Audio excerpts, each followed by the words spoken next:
session will come to order.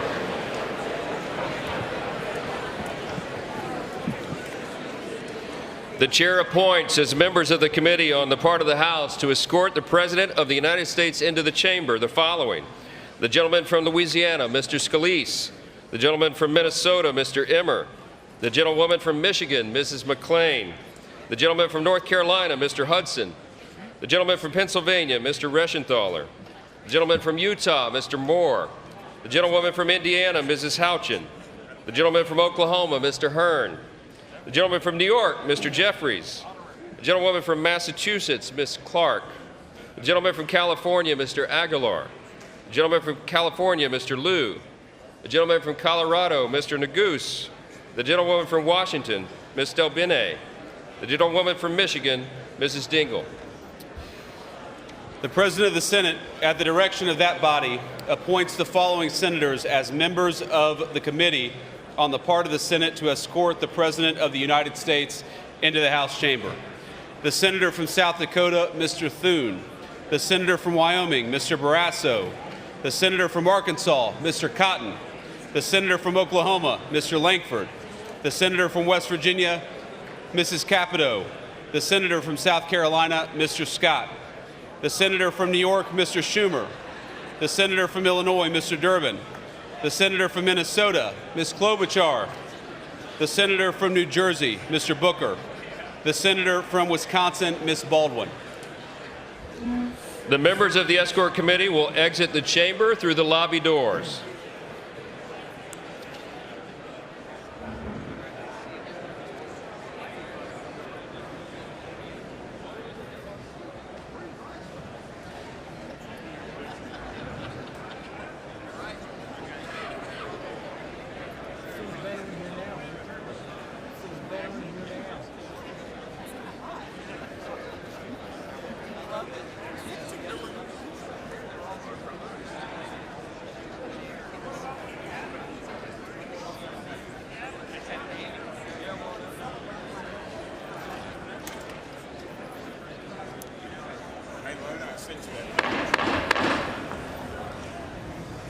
Mr. Speaker, the Dean of the Diplomatic Corps.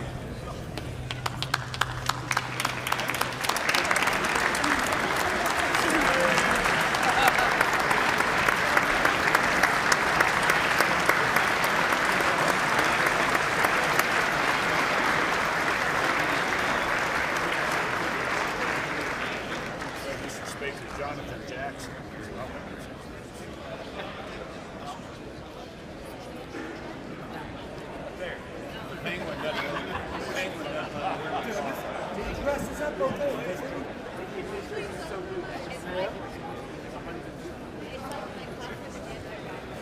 My wife loves this gray suit. I hate it, but I wear it because she's going to see me on TV.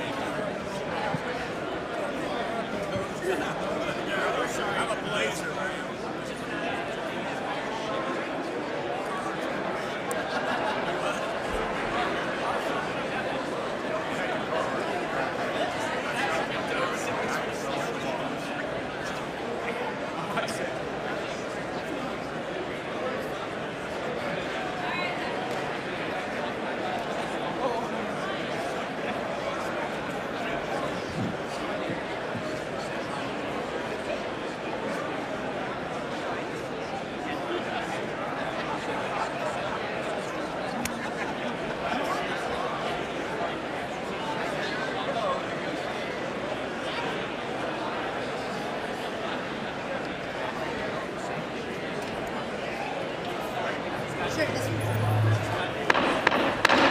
Mr. Speaker, the Chief Justice and Associate Justices of the United States Supreme Court. That's great.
Speaker, the President's Cabinet.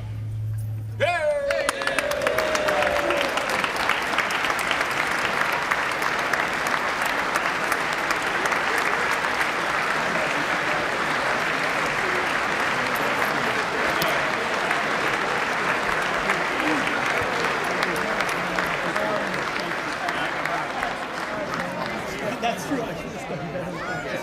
I should have done way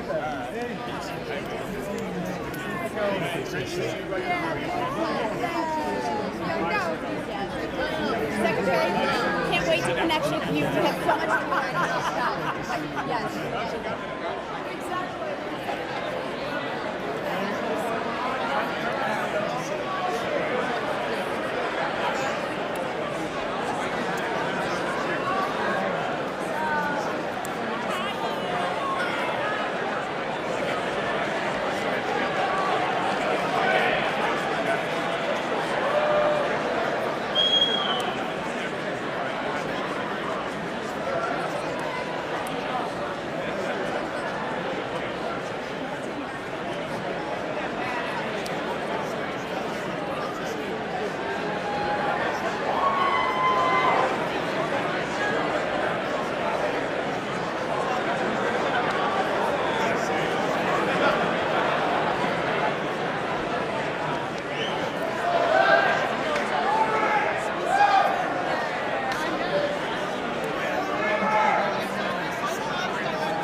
Mr. Speaker, the President of the United States.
Thank you.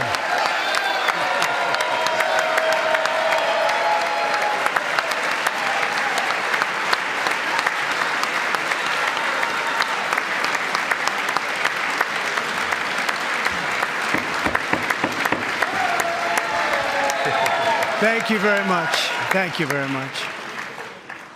It's a great honor. Thank you very much. Speaker Johnson, Vice President Vance, the First Lady of the United States,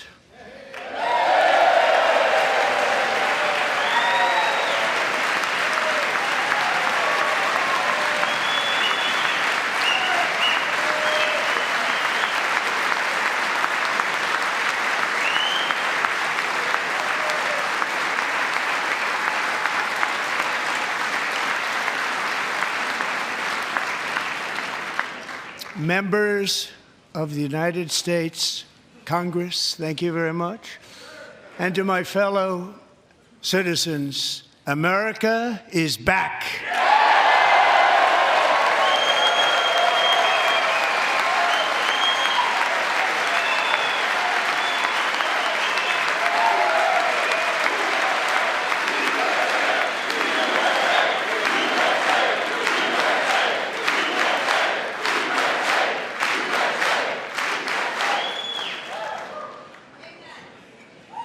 6 weeks ago, I stood beneath the dome of this Capitol and proclaimed the dawn of the golden age of America. From that moment on, it has been nothing but swift and unrelenting action to usher in the greatest and most successful era in the history of our country. We have accomplished more in 43 days than most administrations accomplished in 4 years or 8 years, and we are just getting started.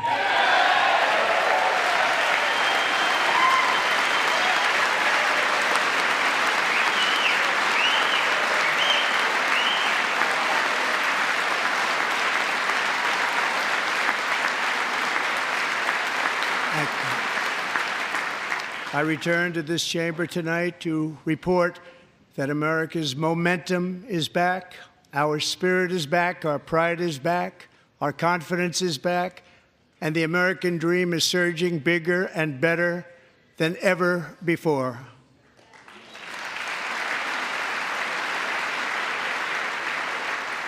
The American dream is unstoppable, and our country is on the verge of a comeback, the likes of which the world has never witnessed and perhaps will never witness again. There's never been anything like it. The presidential election of November 5th was a mandate like has not been seen in many decades. We won all 7 swing states, giving us an electoral college victory of 312 votes.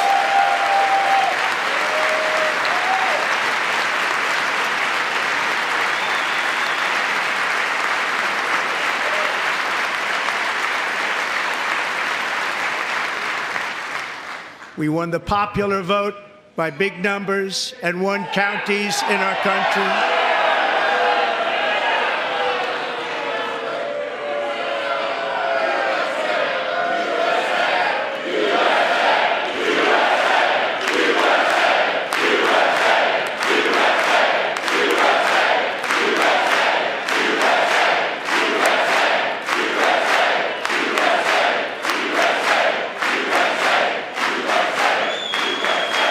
And won counties in our country, 2,700 to 525, on a map that reads almost completely red for Republican.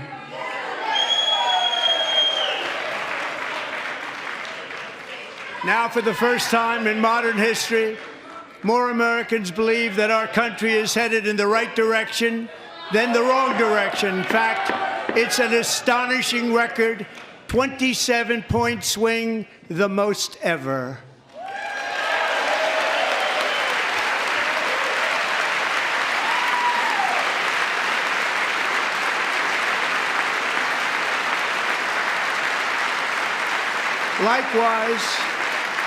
Small business optimism saw its single largest one-month gain ever recorded, a 41-point jump.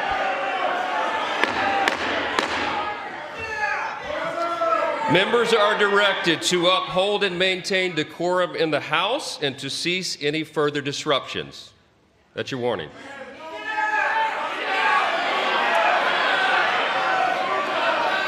Members are engaging in willful and continuing breach of decorum, and the chair is prepared to direct the Sergeant-at-Arms to restore order to the joint session.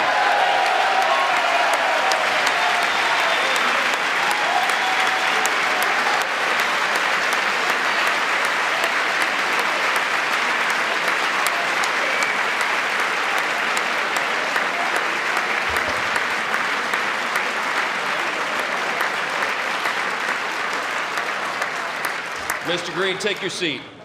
Take your seat, sir. Take your seat. Finding that members continue to engage in willful and concerted disruption of proper decorum, the chair now directs the Sergeant-at-Arms to restore order. Remove this gentleman from the chamber.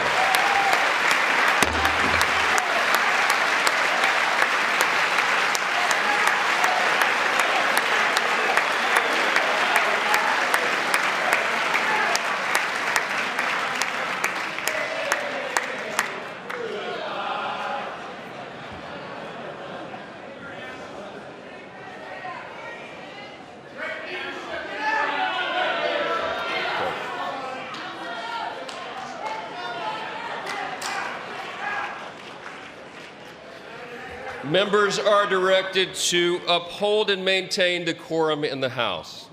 Mr. President, you continue. Thank you.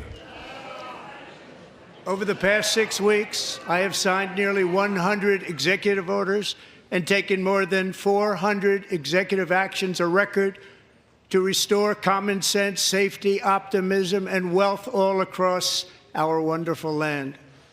The people elected me to do the job, and I'm doing it.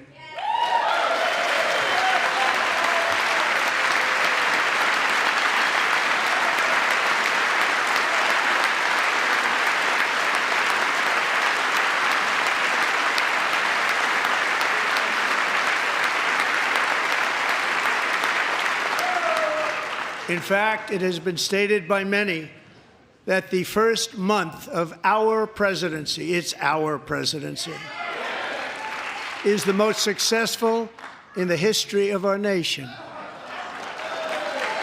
By many.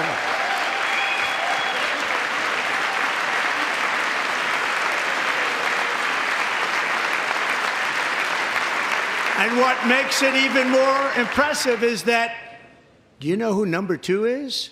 George Washington. How about that? How about that? I don't know about that list, but we'll take it.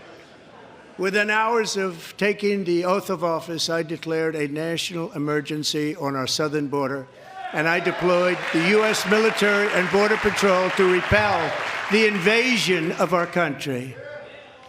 And what a job they've done. As a result, illegal border crossings last month were by far the lowest ever recorded, ever.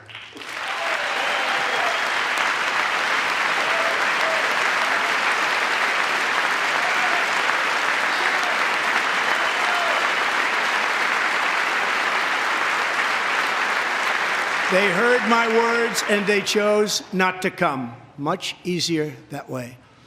In comparison, under Joe Biden, the worst president in American history, there were hundreds of thousands of illegal crossings a month, and virtually all of them, including murderers, drug dealers, gang members, and people from mental institutions and insane asylums, were released into our country. Who would want to do that? This is my 5th such speech to Congress. And once again, I look at the Democrats in front of me, and I realize there is absolutely nothing I can say to make them happy or to make them stand or smile or applaud. Nothing I can do. I could find a cure to the most devastating disease, a disease that would wipe out entire nations, or announce the answers to the greatest economy in history or the stoppage of crime to the lowest levels ever recorded. And these people sitting right here will not clap, will not stand, and certainly will not cheer for these astronomical achievements. They won't do it, no matter what. Five times I've been up here. It's very sad, and it just shouldn't be this way.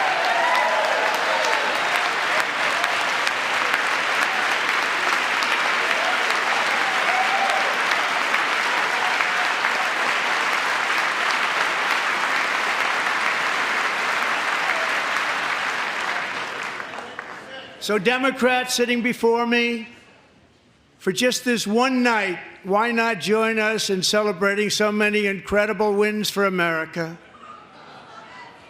For the good of our nation, let's work together and let's truly make America great again.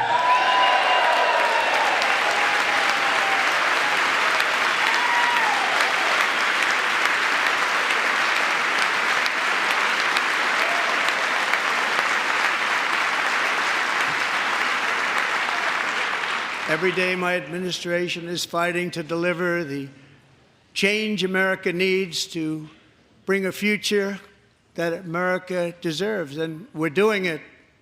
This is a time for big dreams and bold action. Upon taking office, I imposed an immediate freeze on all federal hiring, a freeze on all new federal regulations, and a freeze on all foreign aid.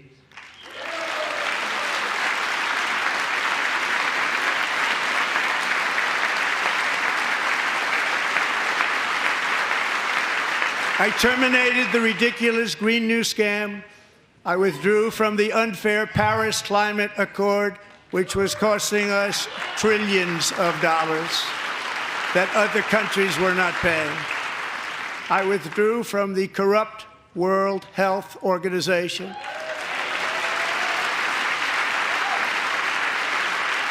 And I also withdrew from the anti-American UN Human Rights Council.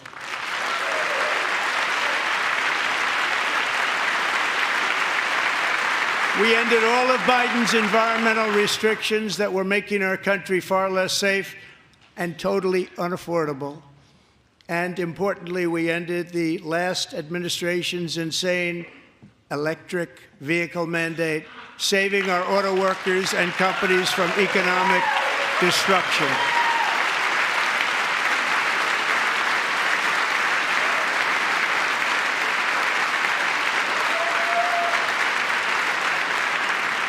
To unshackle our economy, I have directed that for every one new regulation, 10 old regulations must be eliminated, just like I did in my very successful first term.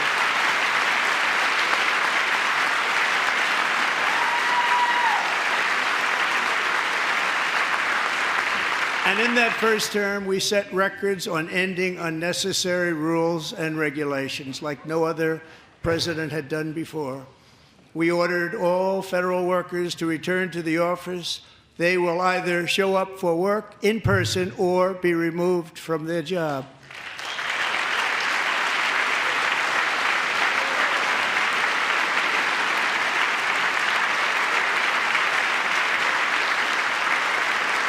And we've ended weaponized government where, as an example, a sitting president is allowed to viciously prosecute his political opponent, like me. How did that work out? Not too good. Not too good.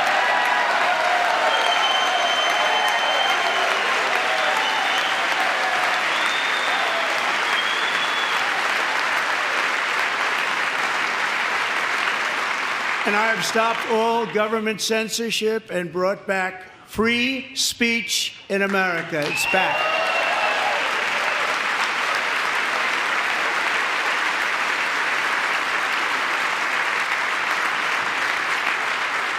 And 2 days ago, I signed an order making English the official language of the United States of America.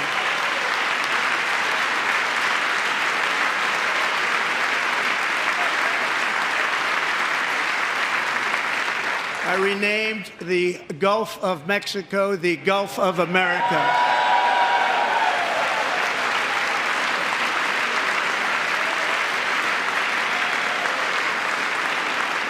And likewise, I renamed, for a great president, William McKinley, Mount McKinley again. Beautiful Alaska. We love Alaska.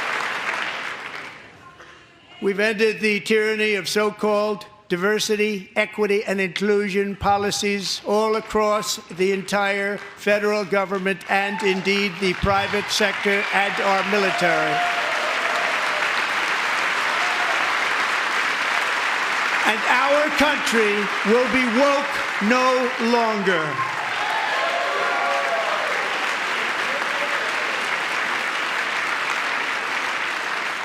We believe that whether you are a doctor, an accountant, a lawyer, or an air traffic controller, you should be hired and promoted based on skill and competence, not race or gender. Very important.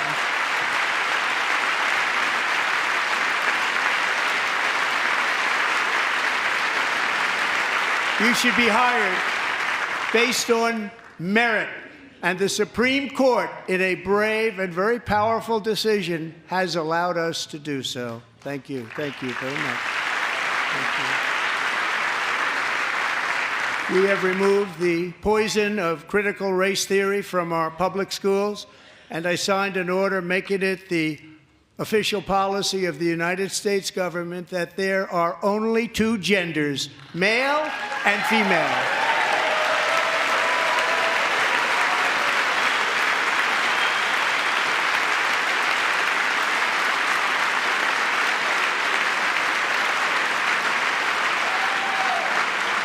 I also signed an executive order to ban men from playing in women's sports.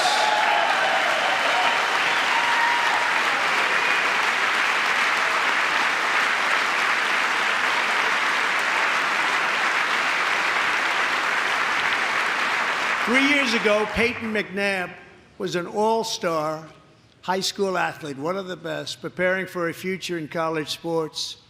But when her girls' volleyball match was invaded by a male, he smashed the ball so hard in Peyton's face, causing traumatic brain injury, partially paralyzing her right side and ending her athletic career. It was a shot like she's never seen before. She's never seen anything like it.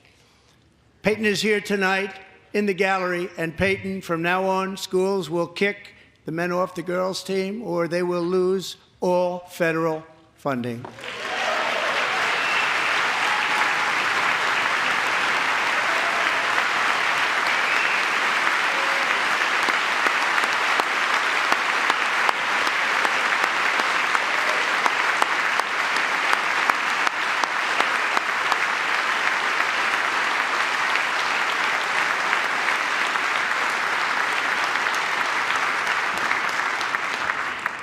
And if you really want to see numbers, just take a look at what happened in the women's boxing, weightlifting, track and field, swimming, or cycling, where a male recently finished a long-distance race 5 hours and 14 minutes ahead of a woman for a new record by 5 hours.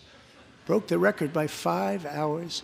It's demeaning for women, and it's very bad for our country. We're not going to put up with it any longer.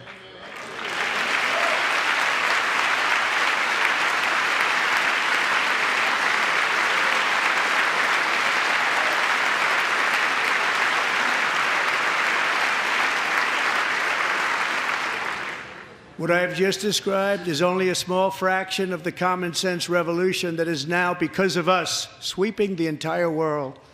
Common sense has become a common theme, and we will never go back. Never. Never going to let that happen. Among my very highest priorities is to rescue our economy and get dramatic and immediate relief to working families. As you know, we inherited from the last administration an economic catastrophe and an inflation nightmare. Their policies drove up energy prices, pushed up grocery costs, and drove the necessities of life out of reach for millions and millions of Americans. They've never had anything like it. We suffered the worst inflation in 48 years, but perhaps even in the history of our country. They're not sure. As president, I'm fighting every day to reverse this damage and make America affordable again.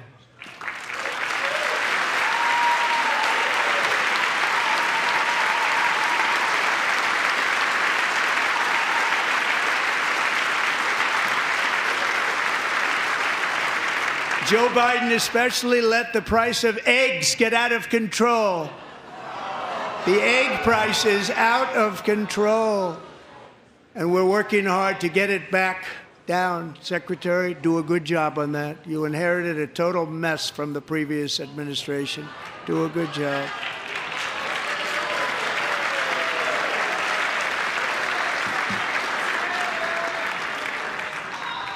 A major focus of our fight to defeat inflation is rapidly reducing the cost of energy. The previous administration cut the number of new oil and gas leases by 95%, slowed pipeline construction to a halt, and closed more than 100 power plants. We are opening up many of those power plants right now.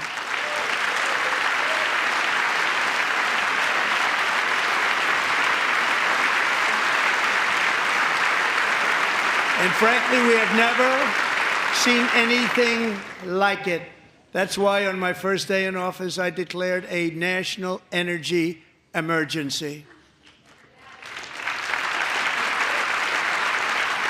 As you've heard me say many times, we have more liquid gold under our feet than any nation on earth, and by far. And now I fully authorize the most talented team ever assembled to go and get it. It's called Drill, Baby, Drill.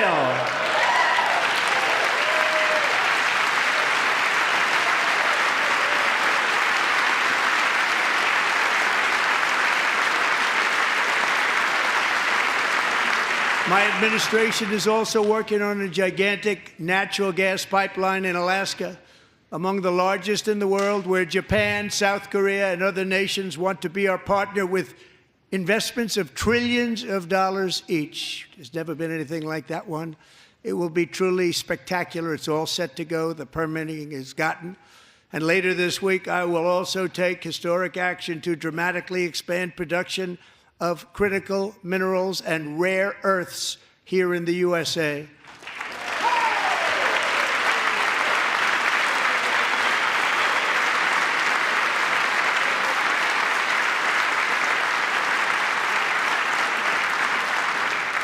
To further combat inflation, we will not only be reducing the cost of energy, but will be ending the flagrant waste of taxpayer dollars.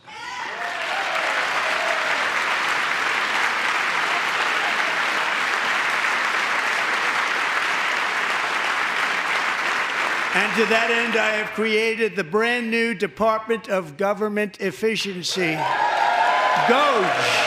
Perhaps you've heard of it. Perhaps.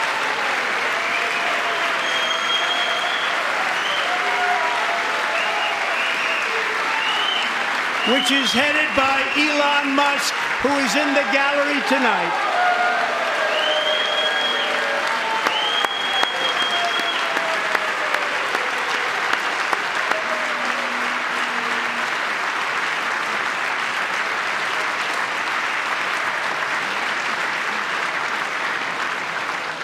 Thank you, Elon. He's working very hard. He didn't need this. He didn't need this. Thank you very much. We appreciate it. Everybody here, even this side, appreciates it, I believe. They just don't want to admit that. Just listen to some of the appalling waste we have already identified. $22 billion from HHS to provide free housing and cars for illegal aliens.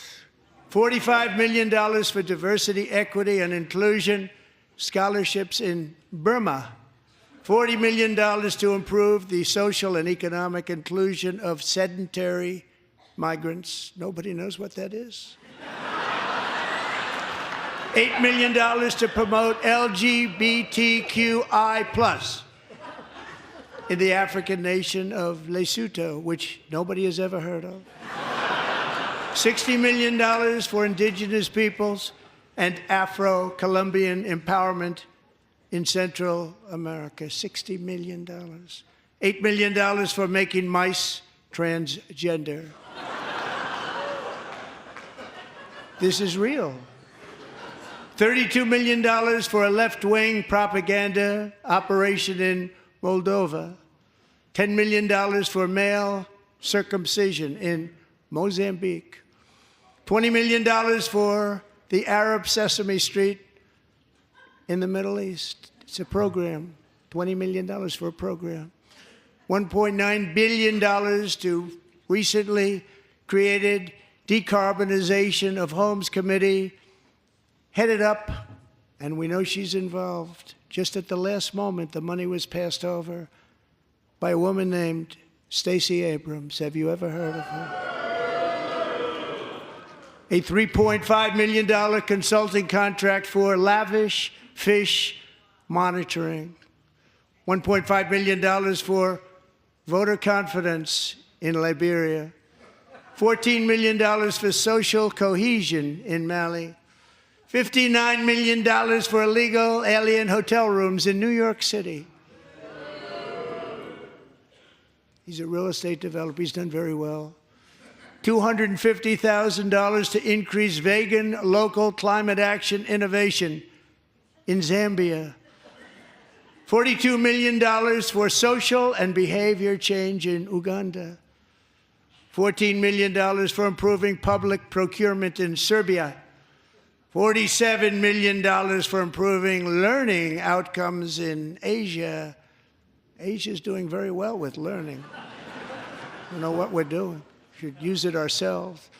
And $101 million for DEI contracts at the Department of Education. The most ever paid, nothing even like it. Under the Trump administration, all of these scams, and they're far worse, but I didn't think it was appropriate to talk about them. They're so bad. Many more have been found out and exposed and swiftly terminated by a group of very intelligent, mostly young people, headed up by Elon, and we appreciate it. We found hundreds of billions of dollars of fraud.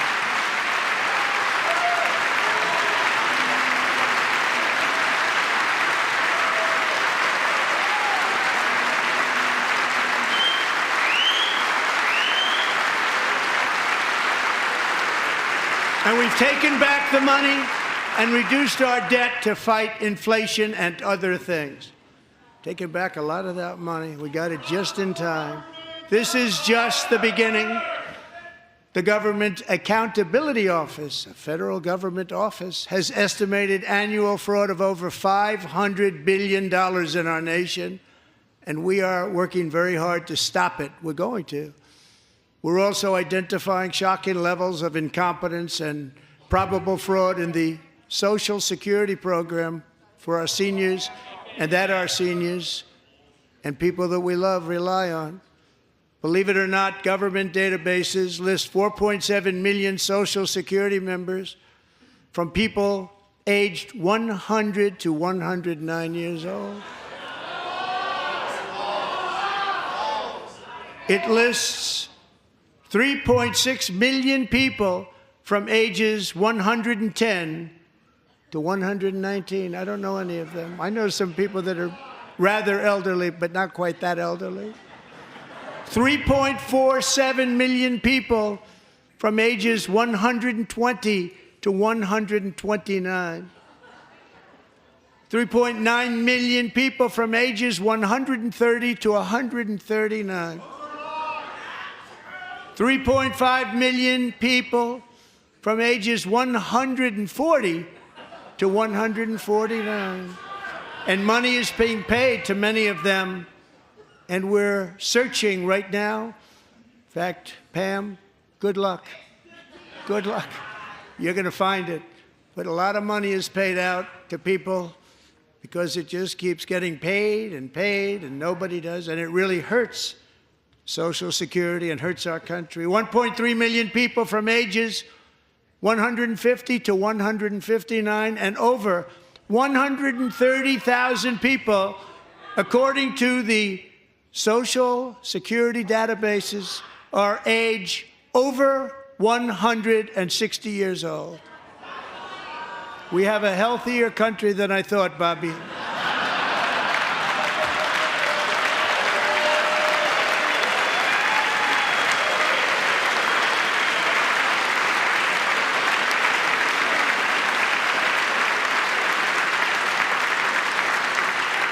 Including, to finish, 1,039 people between the ages of 220 and 229, one person between the age of 240 and 249, and one person is listed at 360 years of age.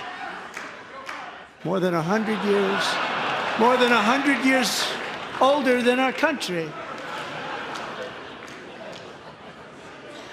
But we're going to find out where that money's going, and it's not going to be pretty. By slashing all of the fraud, waste, and theft we can find, we will defeat inflation, bring down mortgage rates, lower car payments and grocery prices, protect our seniors, and put more money in the pockets of American families.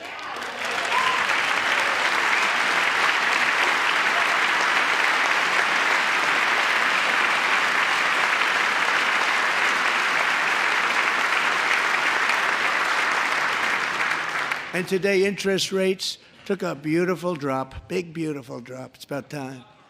And in the near future, I want to do what has not been done in 24 years, balance the federal budget. We're going to balance it.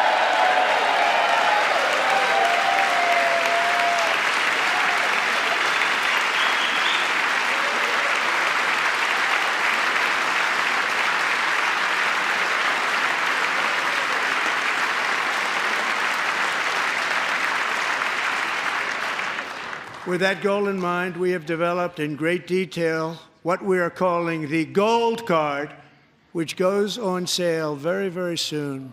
For $5 million, we will allow the most successful job-creating people from all over the world to buy a path to U.S. citizenship. It's like the green card, but better and more sophisticated. And these people will have to pay tax in our country. They won't have to pay tax from where they came. The money that they've made, you wouldn't want to do that, but they have to pay tax, create jobs. They'll also be taking people out of colleges and paying for them so that we can keep them in our country instead of having them being forced out. Number one, at the top school, as an example, being forced out and not being allowed to stay and create tremendous numbers of jobs and great success for a company out there. So while we take out the criminals, killers, traffickers, and child predators who are allowed to enter our country under the open border policy of these people, the Democrats, the Biden administration, the open border insane policies that you've allowed to destroy our country, we will now bring in brilliant, hardworking, job-creating people. They're going to pay a lot of money, and we're going to reduce our debt with that money.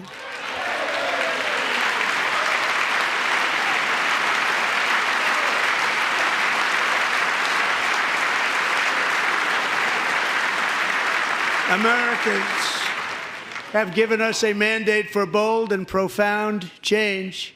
For nearly 100 years, the federal bureaucracy has grown until it has crushed our freedoms, ballooned our deficits, and held back America's potential in every possible way.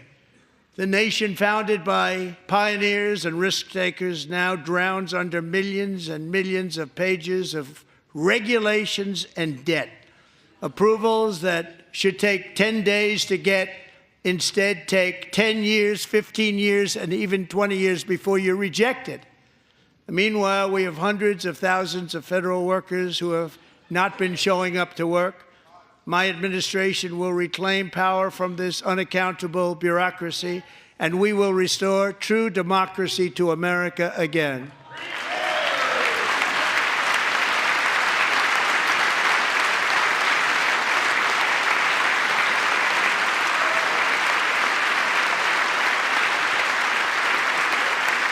that any federal bureaucrat who resists this change will be removed from office immediately.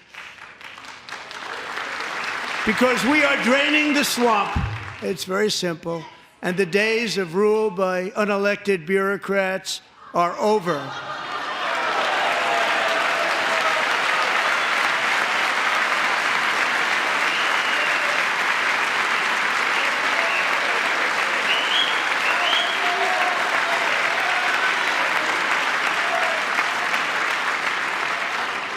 And the next phase of our plan to deliver the greatest economy in history is for this Congress to pass tax cuts for everybody. They're in there. They're waiting for you to vote.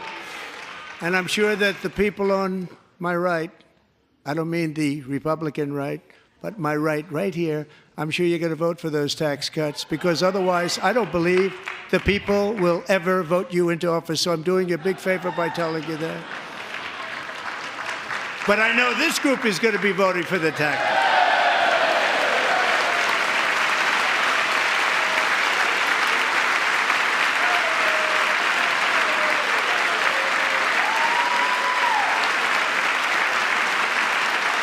Thank you. It's a very, very big part of our plan. We had tremendous success in our first term with it. A very big part of our plan. We're seeking permanent income tax cuts all across the board. And to get urgently needed relief to Americans hit especially hard by inflation, I'm calling for no tax on tips, no tax on overtime, and no tax on Social Security benefits for our great seniors.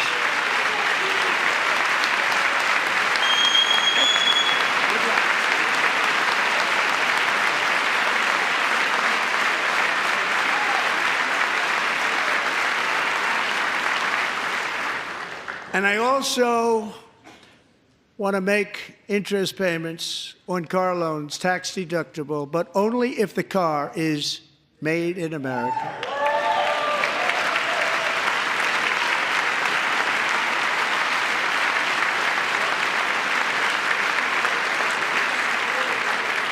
And by the way, we're going to have growth in the auto industry like nobody's ever seen. Plants are opening up all over the place. Deals are being made. Never seen. That's a combination of the election win and tariffs. It's a beautiful word, isn't it? That, along with our other policies, will allow our auto industry to absolutely boom. It's going to boom. Spoke to the majors today, all three, the top people, and they're so excited. In fact, already numerous car companies have announced that they will be building massive automobile plants in America, with Honda just announcing a new plant in Indiana, one of the largest anywhere in the world.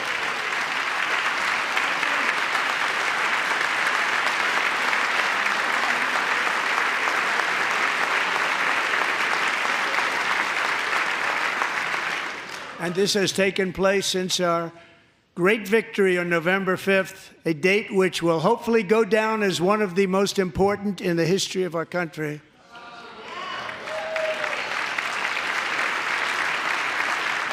In addition, as part of our tax cuts, we want to cut taxes on domestic production and all manufacturing. And just as we did before, we will provide 100% expensing. It will be retroactive to January 20th, 2025. And it was one of the main reasons why our tax cuts were so successful in our first term, giving us the most successful economy in the history of our country. First term. We had a great first term.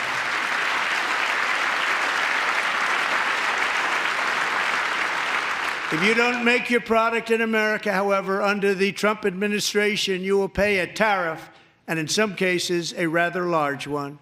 Other countries have used tariffs against us for decades, and now it's our turn to start using them against those other countries. On average, the European Union, China, Brazil, India, Mexico, and Canada, have you heard of them? And countless other nations charge us tremendously higher tariffs than we charge them. It's very unfair. India charges us auto tariffs higher than 100%. China's average tariff on our products is twice what we charge them. And South Korea's average tariff is 4 times higher. Think of that, 4 times higher.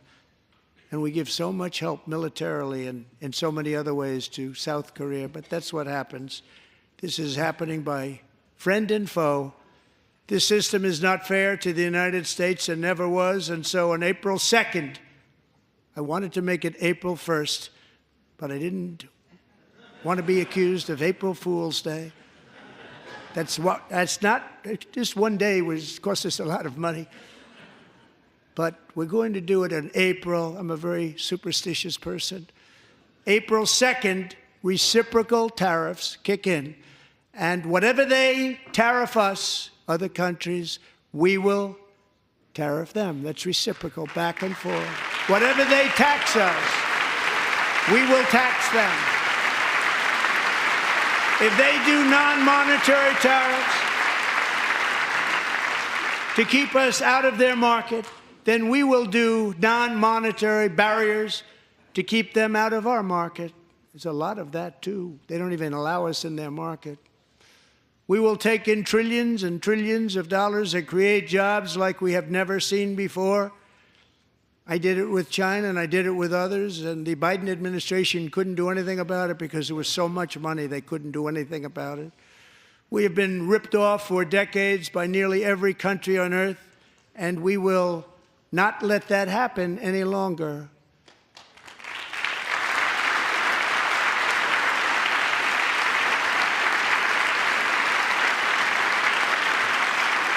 Much has been said over the last 3 months about Mexico and Canada, but we have very large deficits with both of them. But even more importantly, they've allowed fentanyl to come into our country at levels never seen before, killing hundreds of thousands of our citizens and many very young, beautiful people, destroying families. Nobody's ever seen anything like it. They are, in effect, receiving subsidies of hundreds of billions of dollars. We pay subsidies to Canada and to Mexico of hundreds of billions of dollars, and the United States will not be doing that any longer. We're not going to do it any longer.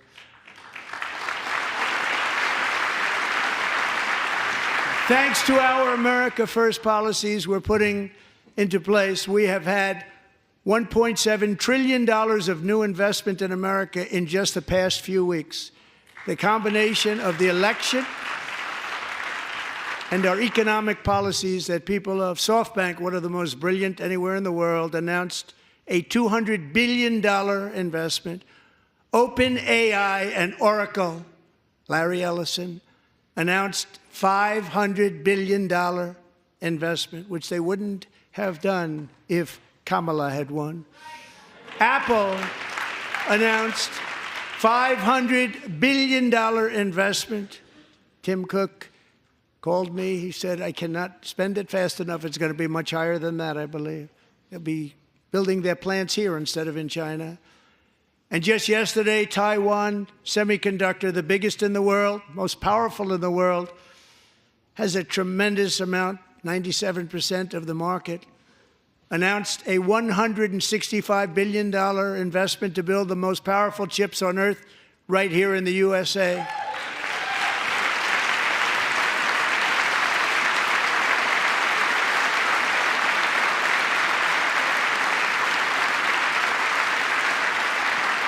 And we're not giving them any money. Your CHIPS Act is a horrible, horrible thing. We give hundreds of billions of dollars, and it doesn't mean a thing. They take our money and they don't spend it. All that meant to them, we're giving them no money. All that was important to them was they didn't want to pay the tariffs, so they came and they're building, and many other companies are coming. We don't have to give them money. We just want to protect our businesses and our people, and they will come because they won't have to pay tariffs if they build in America. So it's very amazing. You should get rid of the CHIP Act, and whatever's left over, Mr. Speaker, you should use it to reduce debt or any other reason you want to.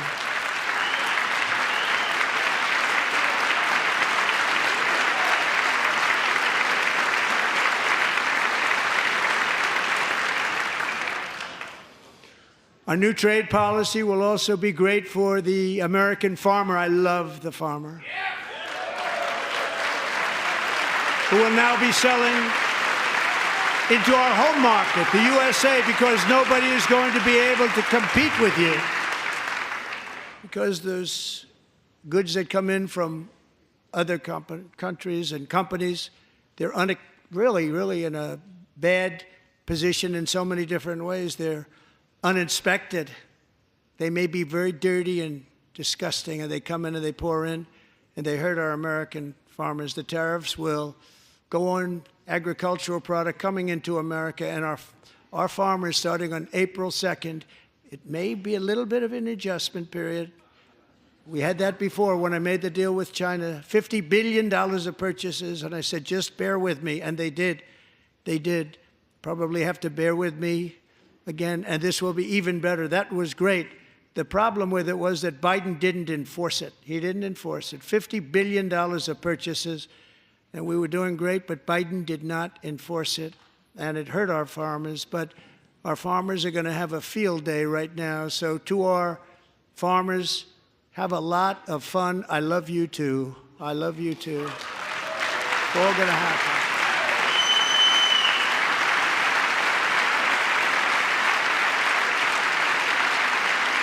And I have also imposed a 25% tariff on foreign aluminum, copper, lumber, and steel, because if we don't have, as an example, steel and lots of other things, we don't have a military, and frankly, we just won't have a country very long. Here today is a proud American steelworker, fantastic person from Decatur, Alabama, Jeff Denard. Has been working at the same steel plant for 27 years in a job that has allowed him to serve as the captain of his local volunteer fire department, raise 7 children with his beautiful wife, Nicole, and over the years provide a loving home for more than 40 foster children. So great, Jeff.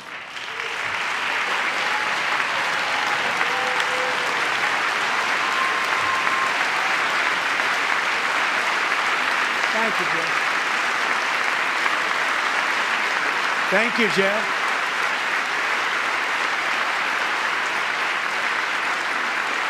Stories like Jeff's remind us that tariffs are not just about protecting American jobs. They're about protecting the soul of our country. Tariffs are about making America rich again and making America great again, and it's happening, and it will happen rather quickly. There'll be a little disturbance, but we're okay with that. It won't be much. No, you're not. Oh. And look where Biden took us. Very low, the lowest we've ever been. Jeff, I want to thank you very much. And I also want to recognize another person who has devoted herself to foster care community. She works so hard on it. A very loving person, our magnificent First Lady of the United States.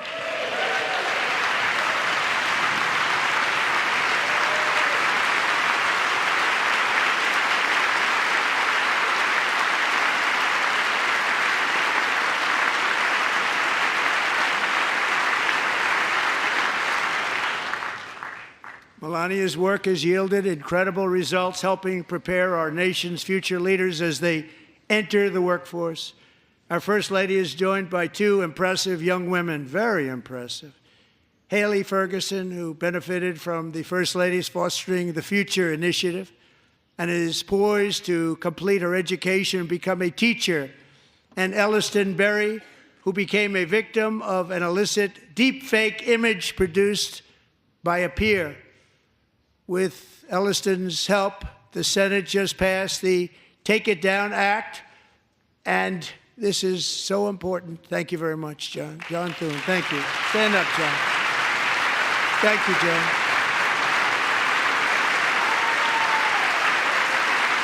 Thank you all very much.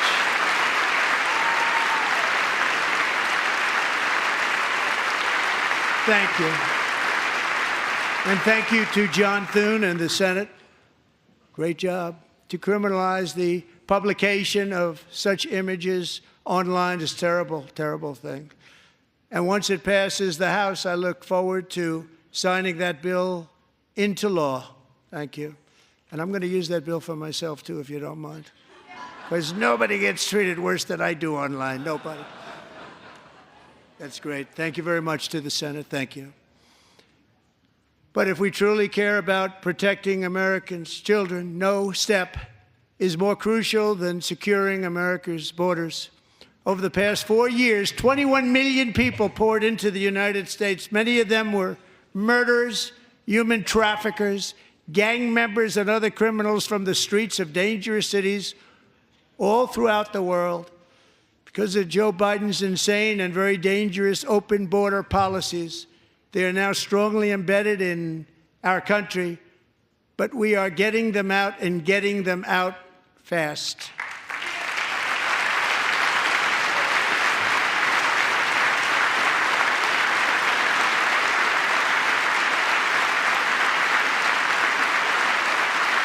And I want to thank Tom Homan and Christy. I want to thank you and Paul of Border Patrol. I want to thank you. What a job they've all done, everybody. Border Patrol, ICE, law enforcement in general is incredible. We have to take care of our law enforcement. Have to.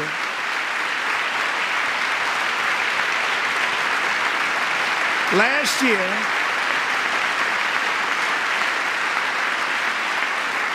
a brilliant 22-year-old nursing student named Lakin Riley, the best in her class, admired by everybody, went out for a jog on the campus of the University of Georgia. That morning, Lakin was viciously attacked, assaulted, beaten, brutalized, and horrifically murdered. Lakin was stolen from us by a savage illegal alien gang member who was arrested while trespassing across Biden's open southern border and then set loose into the United States under the heartless policies of that failed administration. It was indeed a failed administration. He had then been arrested and released in a Democrat-run sanctuary city, a disaster, before ending the life of this beautiful young angel. With us this evening are Lakin's beloved mother, Allison, and her sister, Lauren.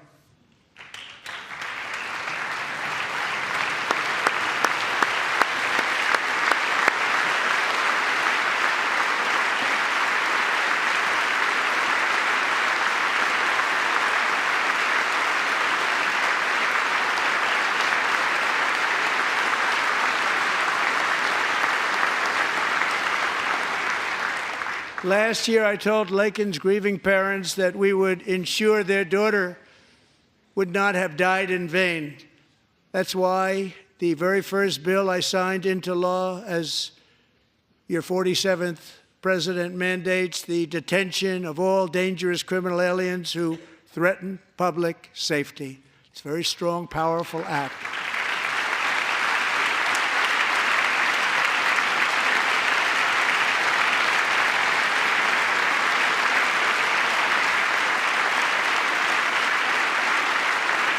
It's called the Lakin-Riley Act. So Allison and Lauren, America will never, ever forget our beautiful Lakin Hope Riley.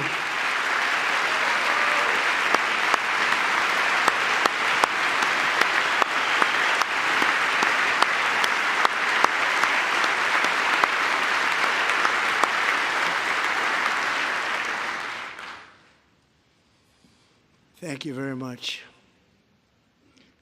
Since taking office, my administration has launched the most sweeping border and immigration crackdown in American history, and we quickly achieved the lowest numbers of illegal border crossers ever recorded. Thank you.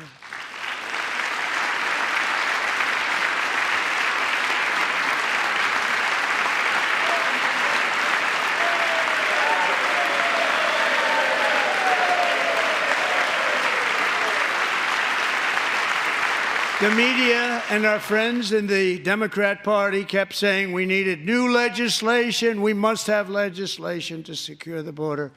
But it turned out that all we really needed was a new president.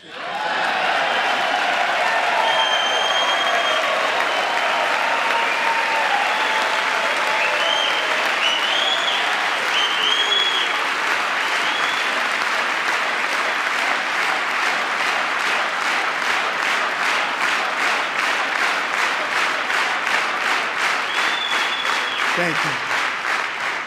Joe Biden didn't just open our borders, he flew illegal aliens over them to overwhelm our schools, hospitals, and communities throughout the country. Entire towns like Aurora, Colorado, and Springfield, Ohio, buckled under the weight of the migrant occupation and corruption like nobody's ever seen before. Beautiful towns destroyed. Now, just as I promised in my inaugural address, we are achieving the great liberation of America.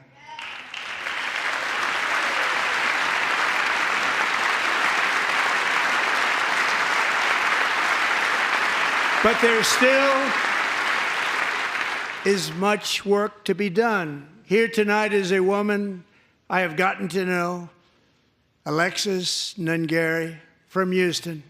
Wonderful woman. Last June, Alexis's 12-year-old daughter, her precious Jocelyn, walked to a nearby convenience store. She was kidnapped, tied up, assaulted for 2 hours under a bridge, and horrifically murdered. Arrested and charged with this heinous crime are 2 illegal alien monsters from Venezuela, released into America by the last administration through their ridiculous open border. The death of this beautiful 12-year-old girl and the agony of her mother and family touched our entire nation greatly. Alexis, I promised that we would always remember your daughter, your magnificent daughter, and earlier tonight, I signed an order keeping my word to you. One thing I have learned about Jocelyn is that she loved animals so much. She loved nature. Across Galveston Bay, from where Jocelyn lived in Houston, you will find a magnificent national wildlife refuge, a pristine, peaceful, 34,000-acre sanctuary for all of God's creatures on the edge of the Gulf of America. Alexis, moments ago, I formally renamed that refuge in loving memory of your beautiful daughter, Jocelyn. So, Mr. Vice President, if you would, may I have the order?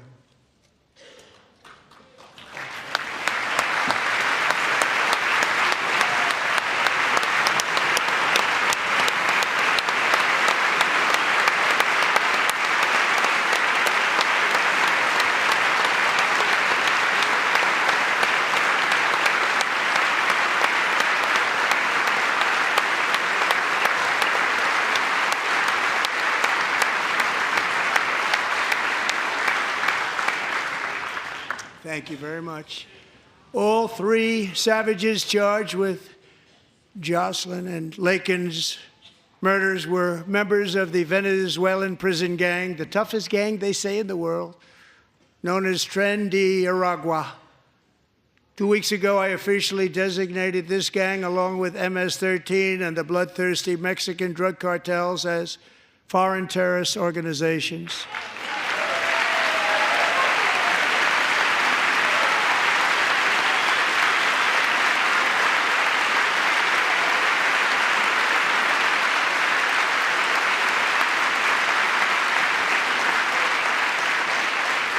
They are now officially in the same category as ISIS, and that's not good for them.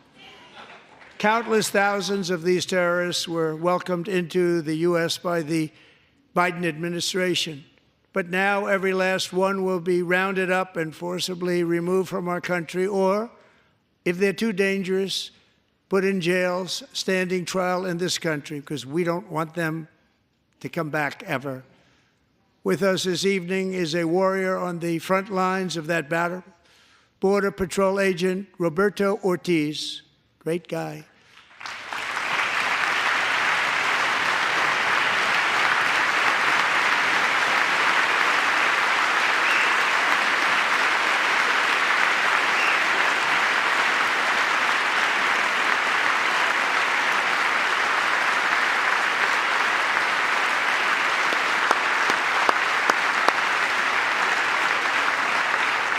In January, Roberto and another agent were patrolling by the Rio Grande near an area known as Cartel Island. Doesn't sound too nice to me.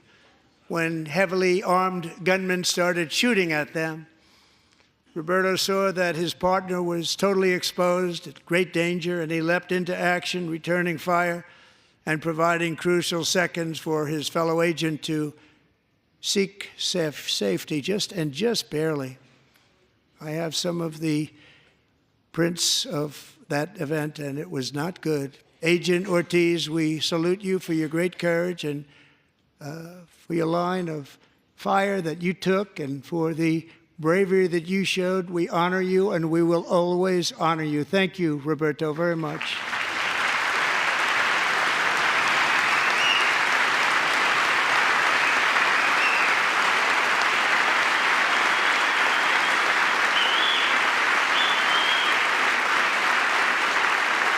Thank you, Roberto. And I actually got to know him on my many calls to the border. He's a great gentleman. The territory to the immediate south of our border is now dominated entirely by criminal cartels that murder, rape, torture, and exercise total control. They have total control over a whole nation, posing a grave threat to our national security. The cartels are waging war in America, and it's time for America to wage war on the cartels, which we are doing.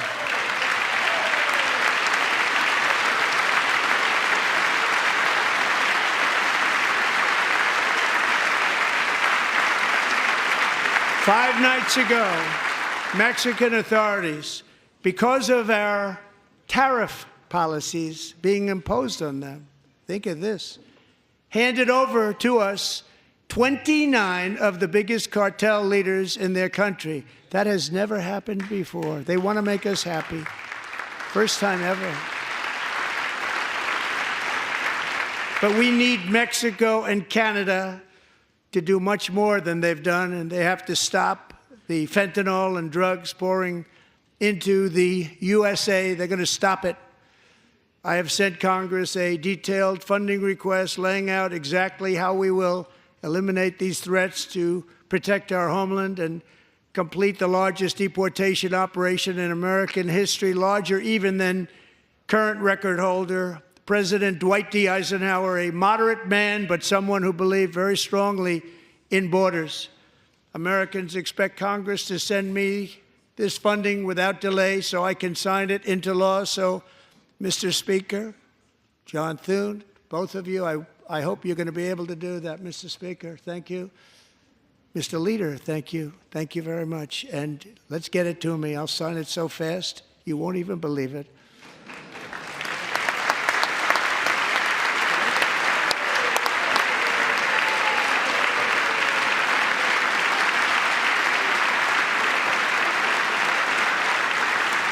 And as we reclaim our sovereignty, we must also bring back law and order to our cities and towns.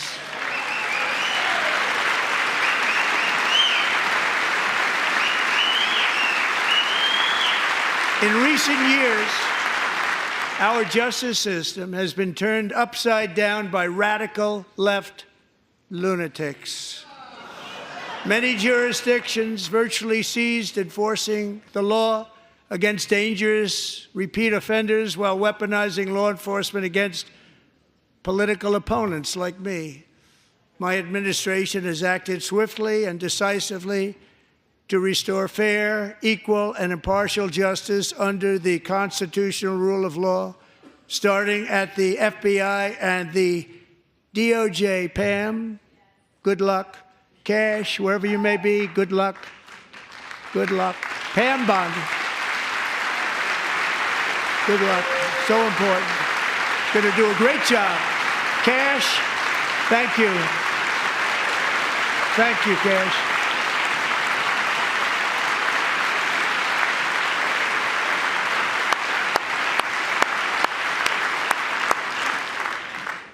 They've already started very strong. They're going to do a fantastic job. You're going to be very proud of them. We're also once again giving our police officers the support, protection, and respect they so dearly deserve. They have to get it. They have such a hard, dangerous job, but we're going to make it less dangerous. The problem is the bad guys don't respect the law, but they're starting to respect it, and they soon will respect it. This also includes our great fire departments throughout the country. Our firemen and women are unbelievable people, and we'll never forget them.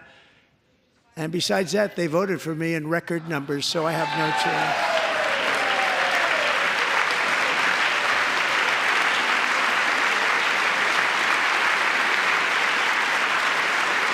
1 year ago this month, 31-year-old New York police officer Jonathan Diller, unbelievably wonderful person and a great officer, was gunned down at a traffic stop on Long Island. I went to his funeral. The vicious criminal charged with his murder had 21 prior arrests, and they were rough arrests, too. He was a real bad one. The thug in the seat next to him had 14 prior arrests and went by the name of Killer. He was Killer. He killed other people, they say, a lot of them. I attended Officer Diller's service, and when I met his wife and one-year-old son, Ryan, it was very inspirational, actually. His widow's name is Stephanie, and she is here tonight. Stephanie, thank you very much, Stephanie. Thank you very much.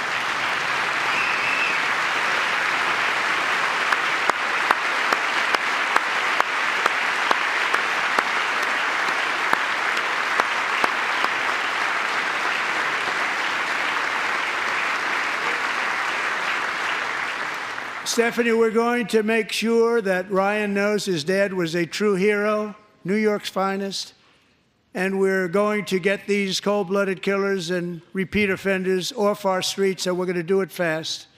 Got to stop it.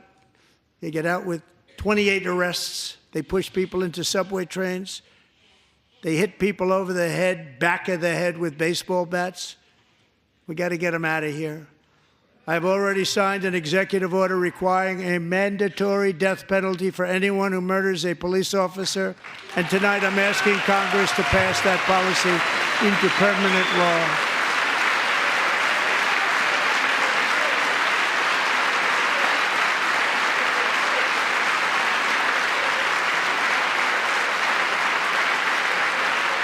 I'm also asking for a new crime bill getting tough on repeat offenders while enhancing protections for America's police officers so they can do their jobs without fear of their lives being totally destroyed.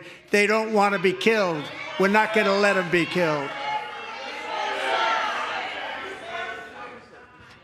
Joining us in the gallery tonight is a young man who truly loves our police. His name is DJ Daniel. He is 13 years old, and he has always dreamed of becoming a police officer.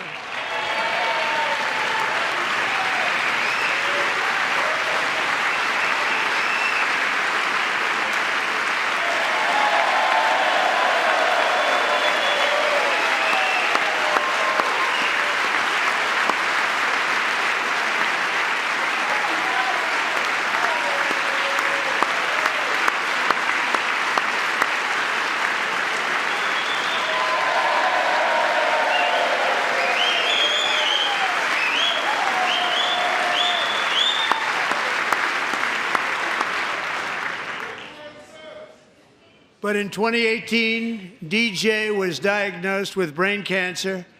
The doctors gave him 5 months at most to live. That was more than 6 years ago.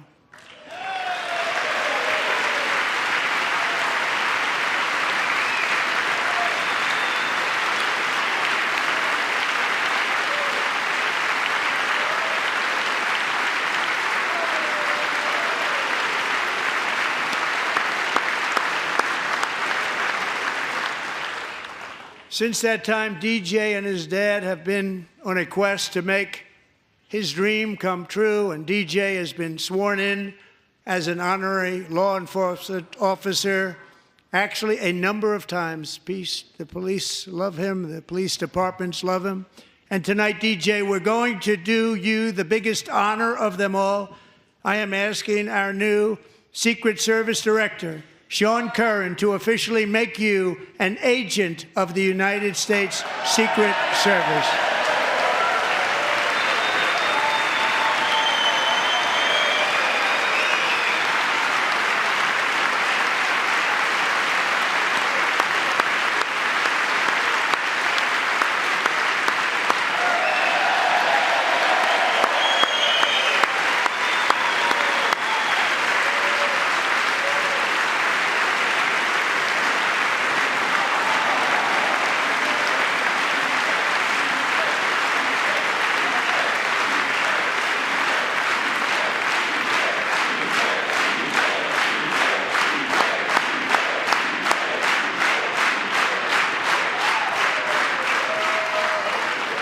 DJ. DJ's doctors believe his cancer likely came from a chemical he was exposed to when he was younger. Since 1975, rates of child cancer have increased by more than 40%. Reversing this trend is one of the top priorities for our new presidential commission to make America healthy again, chaired by our new Secretary of Health and Human Services, Robert F. Kennedy, Jr.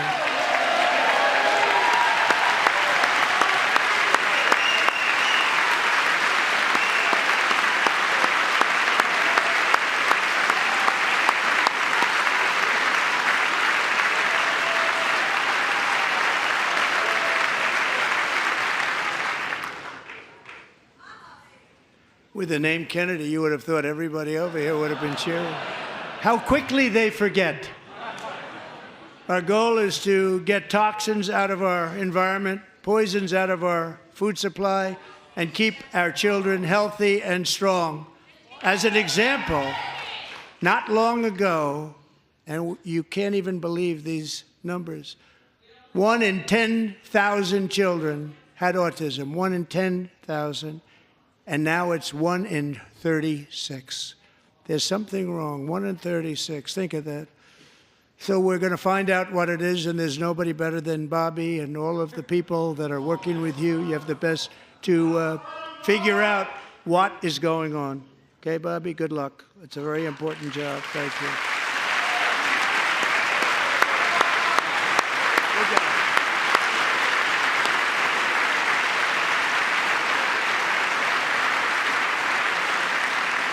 Thank you.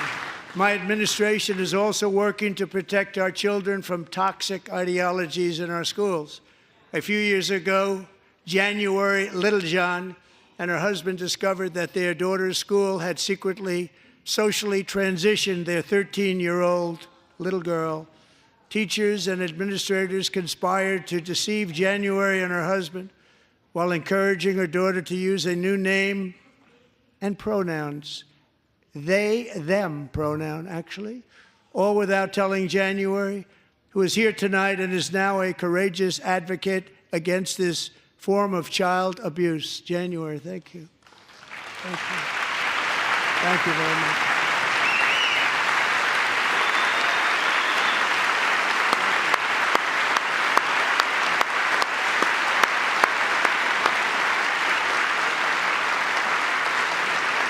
Thank you. Stories like this are why, shortly after taking office, I signed an executive order banning public schools from indoctrinating our children with transgender ideology.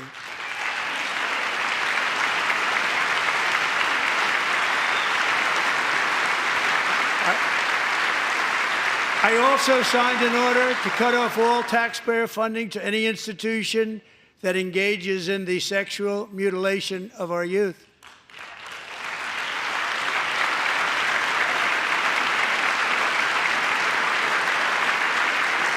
And now I want Congress to pass a bill permanently banning and criminalizing sex changes on children and forever ending the lie that any child is trapped in the wrong body. This is a big lie.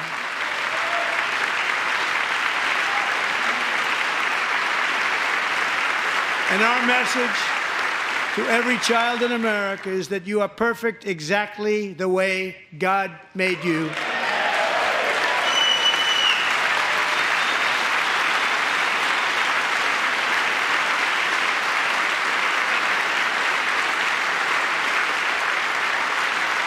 Because we're getting wokeness out of our schools and out of our military, and it's already out, and it's out of our society. We don't want it. Wokeness is trouble. Wokeness is bad. It's gone. It's gone. And we feel so much better for it, don't we?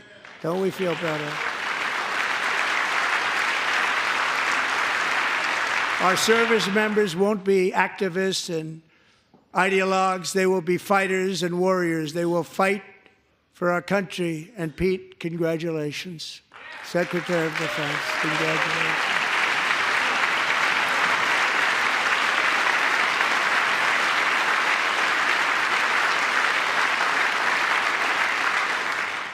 And he's not big into the woke movement, I can tell you. I know him well. I am pleased to report that in January, the U.S. Army had its single best recruiting month in 15 years, and that all armed services are having among the best recruiting results ever in the history of our services.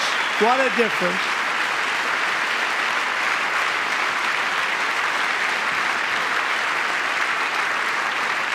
And you know, it was just a few months ago where the results were exactly the opposite. We couldn't recruit anywhere. We couldn't recruit. Now we're having the best results just about that we've ever had. What a tremendous turnaround. It's really a beautiful thing to see.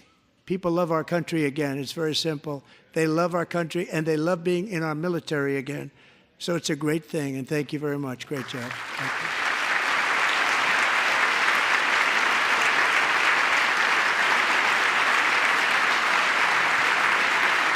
We're joined tonight by a young man, Jason Hartley, who knows the weight of that call of duty.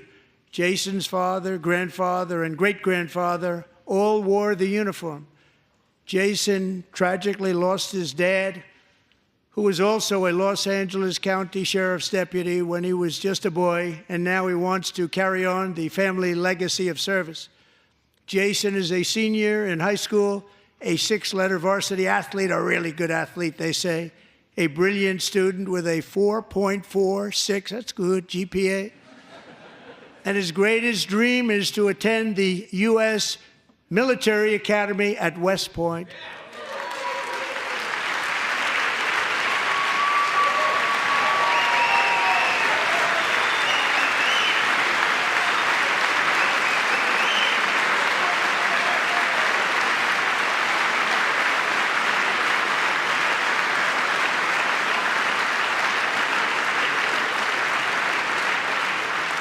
And Jason, that's a very big deal getting in. That's a hard one to get into. But I'm pleased to inform you that your application has been accepted. You will soon be joining the Corps of Cadets.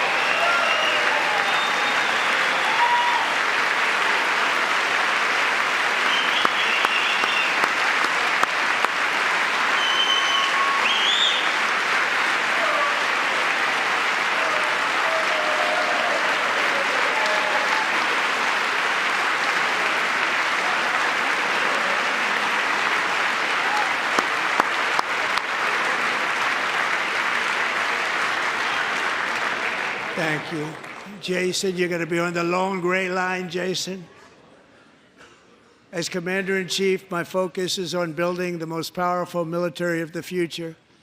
As a first step, I'm asking Congress to fund a state-of-the-art Golden Dome missile defense shield to protect our homeland, all made in the USA.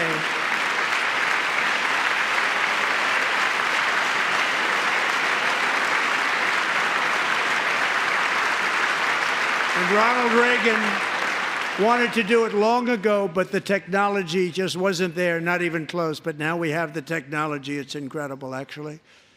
And other places, they have it. Israel has it. Other places have it. And the United States should have it too, right, Tim, right? They should have it too. So I want to thank you. But it's a very, very important. This is a very dangerous world. We should have it. We want to be protected, and we're going to protect our citizens like never before. To boost our defense industrial base, we are also going to resurrect the American shipbuilding industry, including commercial shipbuilding and military shipbuilding.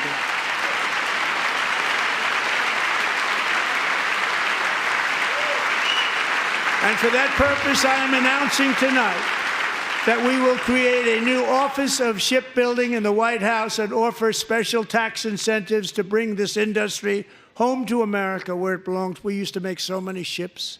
We don't make them anymore very much, but we're going to make them very fast, very soon. It will have a huge impact. To further enhance our national security, my administration will be reclaiming the Panama Canal, and we've already started doing it.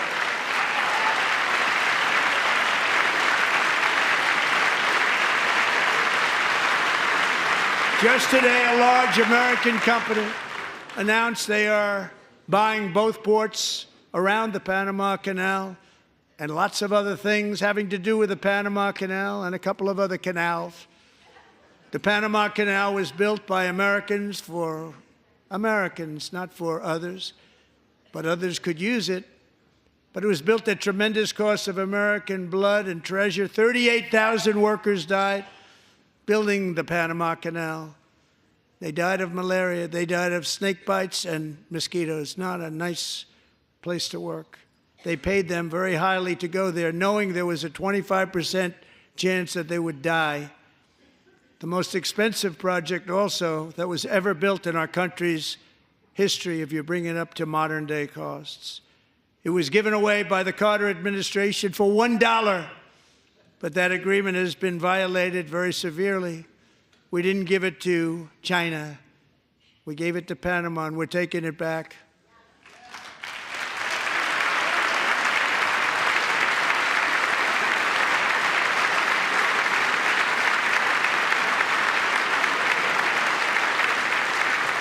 And we have Marco Rubio in charge. Good luck, Marco. Now, we know who to blame if anything goes wrong. Marco's been amazing, and he's going to do a great job. Think of it. He got 100 votes. You know, he was approved with actually 99, but the 100th was this gentleman, and I feel very certain. So let's assume he got 100 votes. And I'm either very, very happy about that or I'm very concerned about it.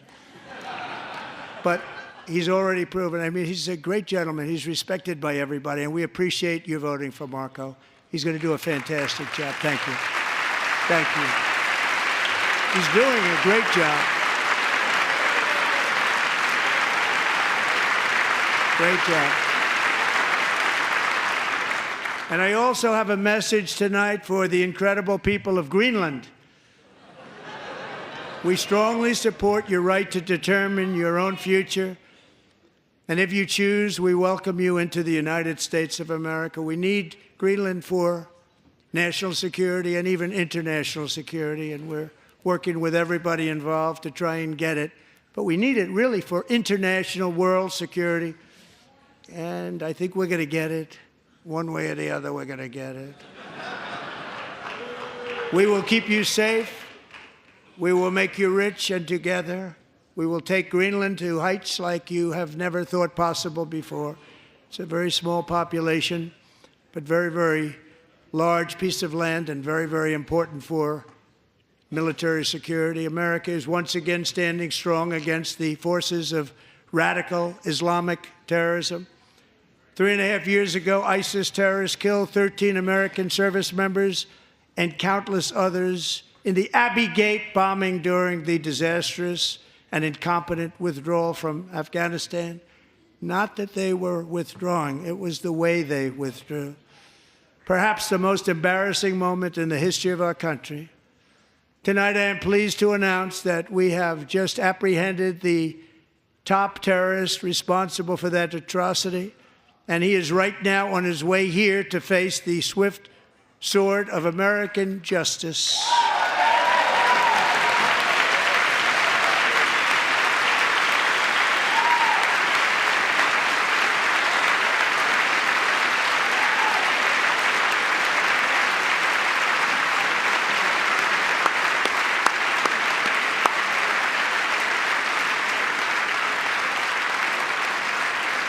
And I want to thank especially the government of Pakistan for helping arrest this monster.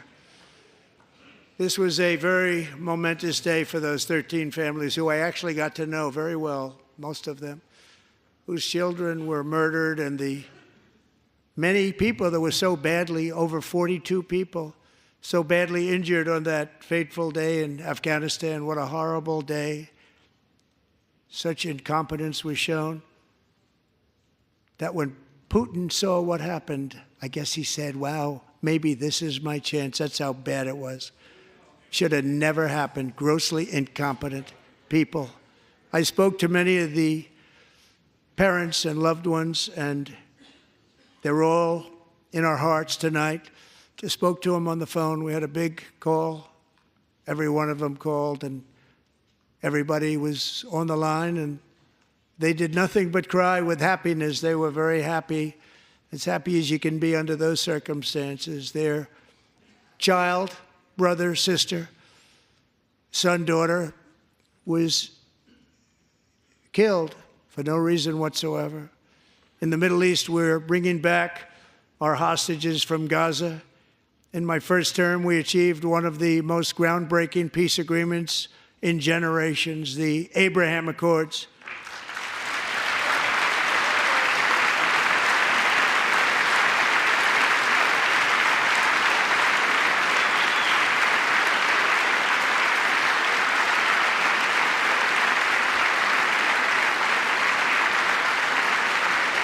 And now we're going to build on that foundation to create a more peaceful and prosperous future for the entire region. A lot of things are happening in the Middle East. People have been talking about that so much lately with everything going on with Ukraine and Russia. But a lot of things are happening in the Middle East. It's a rough neighborhood, actually. I'm also working tirelessly to end the savage conflict in Ukraine. Millions of Ukrainians and Russians have been needlessly killed or wounded in this horrific and brutal conflict with no end in sight.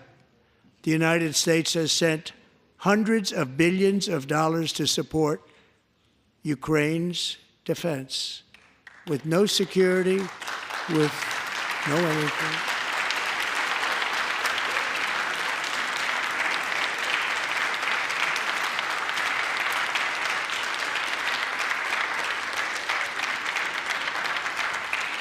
Do you want to keep it going for another 5 years?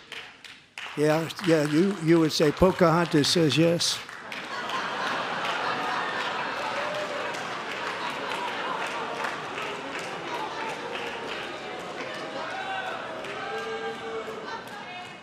"2,000 people are being killed every single week. More than that.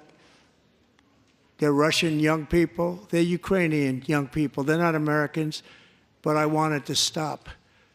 Meanwhile, Europe has sadly spent more money buying Russian oil and gas than they have spent on defending Ukraine, by far. Think of that. They've spent more buying Russian oil and gas than they have defending. And we've spent perhaps $350 billion, like taking candy from a baby. That's what happened. And they've spent $100 billion. What a difference that is. And we have an ocean separating us, and they don't. But we're getting along very well with them, and lots of good things are happening. Biden has authorized more money in this fight than Europe has spent by billions and billions of dollars. It's hard to believe that they wouldn't have stopped it and said, at some point, come on, let's equalize. You got to be equal to us. But that didn't happen. Earlier today, I received an important letter from President Zelensky of Ukraine. The letter reads, "Ukraine is ready to come to the negotiating table as soon as possible to bring lasting peace closer. Nobody wants peace more than the Ukrainians," he said. "My team and I stand ready to work under President Trump's strong leadership to get a peace that lasts.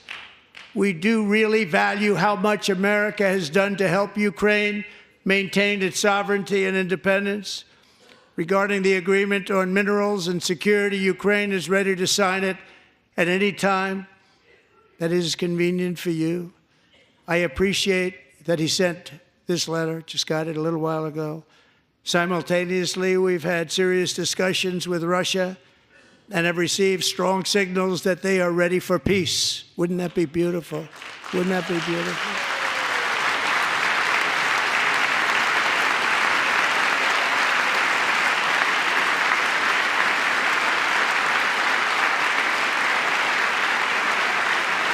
Wouldn't that be beautiful?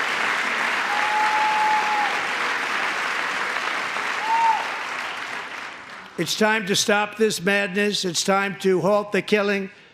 It's time to end this senseless war. If you want to end wars, you have to talk to both sides. Nearly 4 years ago, amid rising tensions, a history teacher named Mark Fogel was detained in Russia and sentenced to 14 years in a penal colony. Rough stuff. The previous administration barely lifted a finger to help him. They knew he was innocent, but they had no idea where to begin.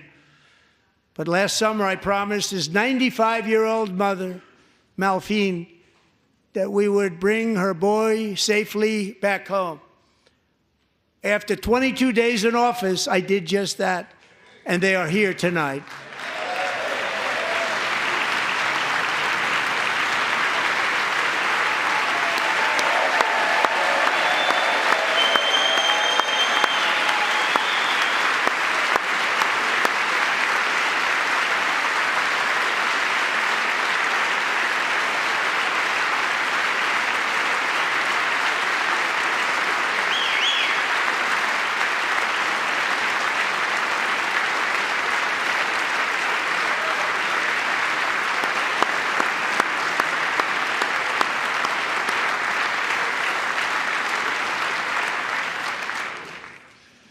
To Mark and his great mom, we are delighted to have you safe and sound and with us. As fate would have it, Mark Fogel was born in a small rural town in Butler, Pennsylvania. Have you heard of it? Where his mother has lived for the past 78 years. I just happened to go there last July 13th for a rally. That was not pleasant. And that is where I met his beautiful mom right before I walked onto that stage. And I told her I would not forget what she said about her son. And I never did I? Never forgot.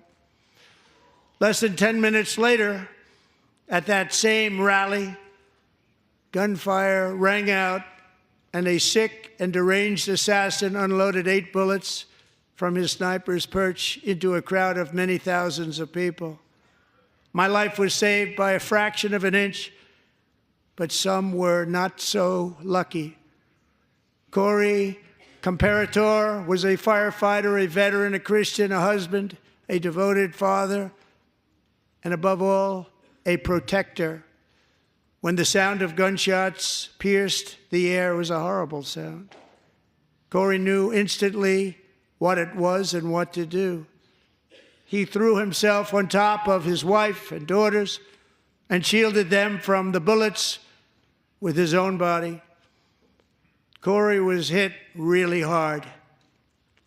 You know the story from there. He sacrificed his life to save theirs. 2 others, very fine people, were also seriously hit. But thankfully, with the help of 2 great country doctors, we thought they were gone, and they were saved. So those doctors had great talent. We're joined by Corey's wife, Helen, who was his high school sweetheart, and their 2 beloved daughters, Allison and Kaylee. Thank you.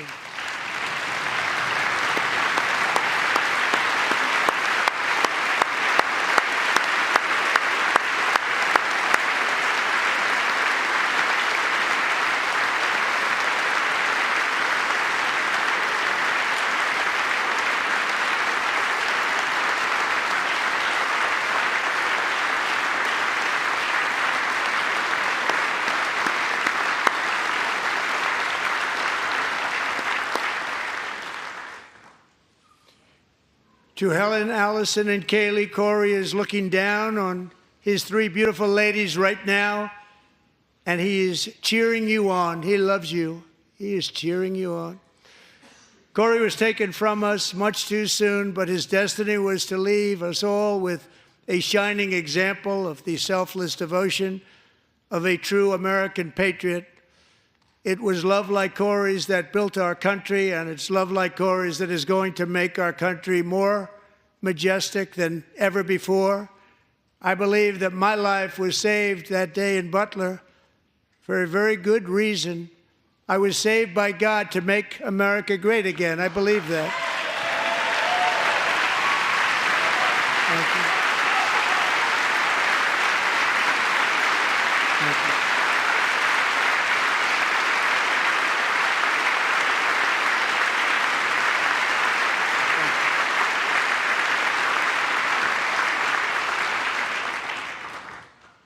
Thank you very much. From the patriots of Lexington and Concord to the heroes of Gettysburg and Normandy, from the warriors who crossed the Delaware to the trailblazers who climbed the Rockies, and from the legends who soared at Kitty Hawk to the astronauts who touched the moon, Americans have always been the people who defied all odds, transcended all dangers, made the most extraordinary sacrifices, and did whatever it took to defend our children, our country, and our freedom. And as we have seen in this chamber tonight, that same strength, faith, love, and spirit is still alive and thriving in the hearts of the American people. Despite the best efforts of those who would try to censor us, silence us, break us, destroy us, Americans are today a proud, free, sovereign, and independent nation that will always be free, and we will fight for it till death. We will never let anything happen to our beloved country, because we are a country of doers, dreamers, fighters, and survivors. Our ancestors crossed a vast ocean, strode into the unknown wilderness, and carved their fortunes from the rock and soil of a perilous and very dangerous frontier. They chased our destiny across a boundless continent. They built the railroads, laid the highways, and graced the world with American marvels like the Empire State Building, the mighty Hoover Dam, and the towering Golden Gate Bridge. They lit the world with electricity, broke free of the force of gravity, fired up the engines of American industry, vanquished the communists, fascists, and Marxists all over the world, and gave us countless modern wonders sculptured out of iron, glass, and steel. We stand on the shoulders of these pioneers who won and built the modern age, these workers who poured their sweat into the skylines of our cities, these warriors who shed their blood on fields of battle and gave everything they had for our rights and for our freedom. Now it is our time to take up the righteous cause of American liberty. And it is our turn to take America's destiny into our own hands and begin the most thrilling days in the history of our country. This will be our greatest era. With God's help, over the next 4 years, we are going to lead this nation even higher, and we are going to forge the freest, most advanced, most dynamic, and most dominant civilization ever to exist on the face of this earth. We are going to create the highest quality of life, build the safest and wealthiest and healthiest and most vital communities anywhere in the world. We are going to conquer the vast frontiers of science, and we're going to lead humanity into space and plant the American flag on the planet Mars and even far beyond.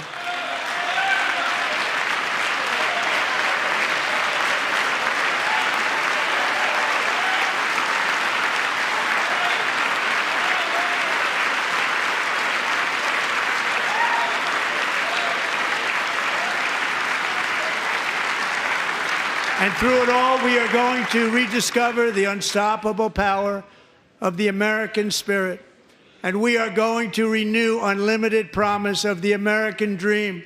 Every single day, we will stand up and we will fight, fight, fight for the country our citizens believe in and for the country our people deserve.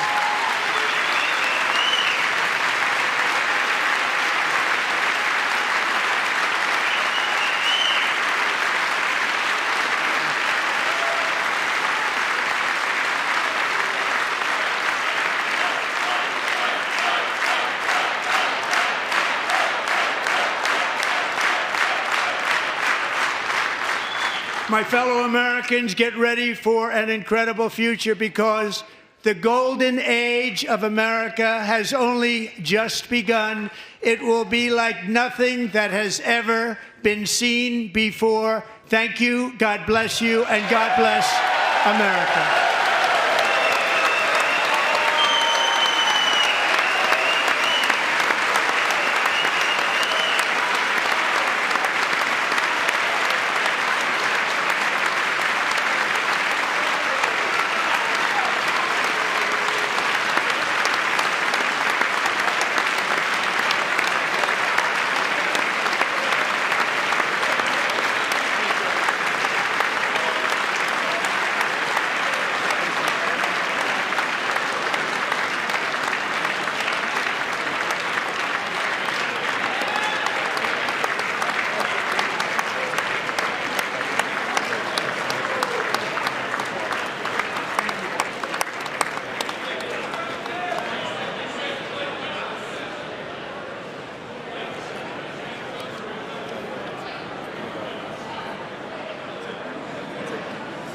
Thank you very much. Great job. Thank you. Great honor. Thank you very much. Thank you. Get this place going, all right? Thank you very much. Great honor. Thank you. Thank you, Mr. President. Thank you very much.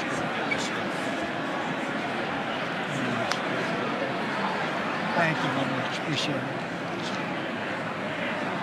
Thank you. See you soon. Teaching young people to love America. Well, I'm trying to.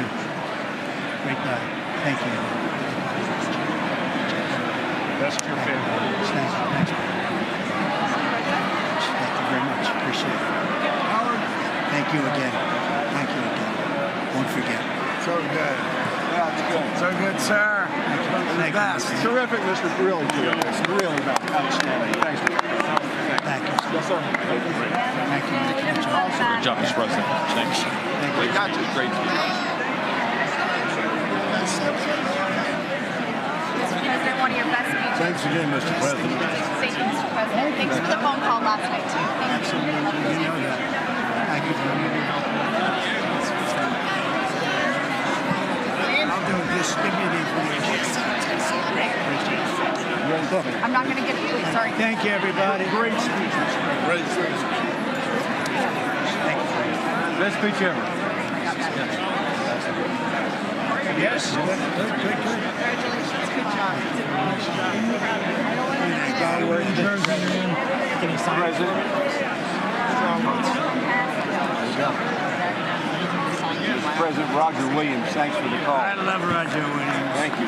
You don't have to introduce yourself. Thank you, sir. Mr. President. I know you better than you do, Roger. Thank you so much. My great baseball player. America Good is- job. Great job you're doing. America is back. Thank you so much, Welcome you Mr. back in President. Pennsylvania anytime, sir. They stood for. Thank you all. They stood for another country, not our country. That was phenomenal. It's hard to believe, isn't it? That was fantastic, sir. That was Thank you very much. Thank you. quick selfie. Mr. President. Good job, Mr. President. Great job. Thank you so much. Great speech, sir. Great speech. Yes, sir. President back to Pennsylvania. Oh, they're just careful. I was standing on that. West Virginia loves you. Oh, good. How you doing? All right? Did you get a chance to shake his hand earlier? Do you want me to get a picture of you shaking his hand or anything? You're good. Thank you very much. Let's do biofilm. Thank you, darling. Great job, thank you. I love you. Best speech on the floor ever. Yeah, it was so good. Thank you So very good. much. Hey, you rocked it, Mr. President. We're with you. 100%. Crush. Thank you. Really good. It was Congratulations. awesome. President. Yeah. Best speech ever. Thank you. It was. What's the best? Mr. President, that was a great speech. That was awesome. God bless you. Wonderful. It was wonderful. Thank you. Great job. Let's go. Get down to that. You get down. Good luck. Yes, sir. Thank you. It's so great. Thank you, everybody. Good job. Thank you for mentioning God used to help us. Thank you, Mr. President. It's true. Mr. President. Thank you. Thank you. Great speech. Great speech. Thanks for taking my call. Good luck. Yeah. My man. Thank you for standing You strong. really triggered those people. Tremendous, Mr. President. Thank Somebody you. did. Thank you so much. Thanks for the beneficial ownership and this week. That was Oh, a good yeah. one. Thanks for mentioning farmers. Well, we love our farmers. Thank you, man. Thank you, Mr. President. You earned this night. Thank you very much. Appreciate it. Worked hard. Thank you, man. Proud of you. Thank you, Mr. President. Thank you so much. Thank you. Great again, brother. Thank you. You endorsed me. I'm here for you. I did indeed. You better believe it. Very well I did a done, good sir. endorsement. President, home run. Thank you very much. job. You killed it. Thank you, Mr. President. Thank you, everybody. You did great. Thank you. Good job. Thank Hey, you. great to see you. Slam dunk. You're doing good. Thank you, sir. You did amazing, per usual. Thank you. I'll see you. Thank you. Yes, sir. Thank you. Say cheese. Thank you. Love you, Mr. President. Yes. Thank you, everybody. Look at this beautiful. New congressman from Eastern Washington. We've never met. Oh, Michael that's Baumgartner. great. I was one of Mike Leach's best friends. Oh, He that's thinks good. very Oh, highly of Mike you. was- oh, he was terrific. tremendous. He was a great guy. Great Thank you. speech. Thank you very much. Mr. Jr., you did a great job. Yeah, thank you very much. Home run, Mr. Yeah, President. home run. Home run. Home run. That was a good one. Mr. President, good to see you, sir. Appreciate it. Good job. Good job. Thank you very much. Looking good. Look at him. I need to talk to you about some buildings, some public buildings. You let me know. I will. Thank you, sir. Mr. President. Gus, crazy.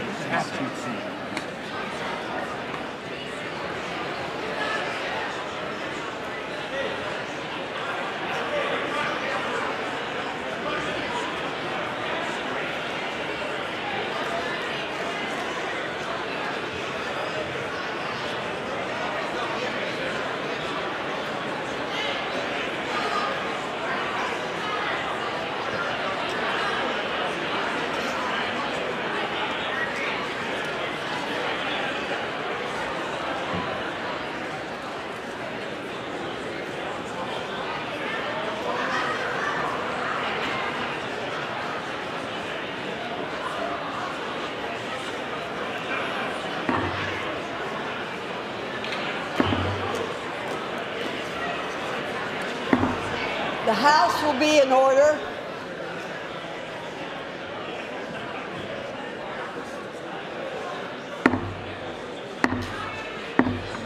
The House will be in order. For what purpose does the gentleman from Louisiana seek recognition?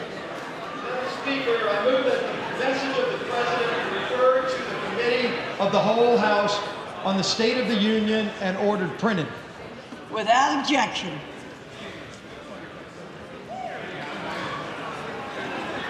Does it,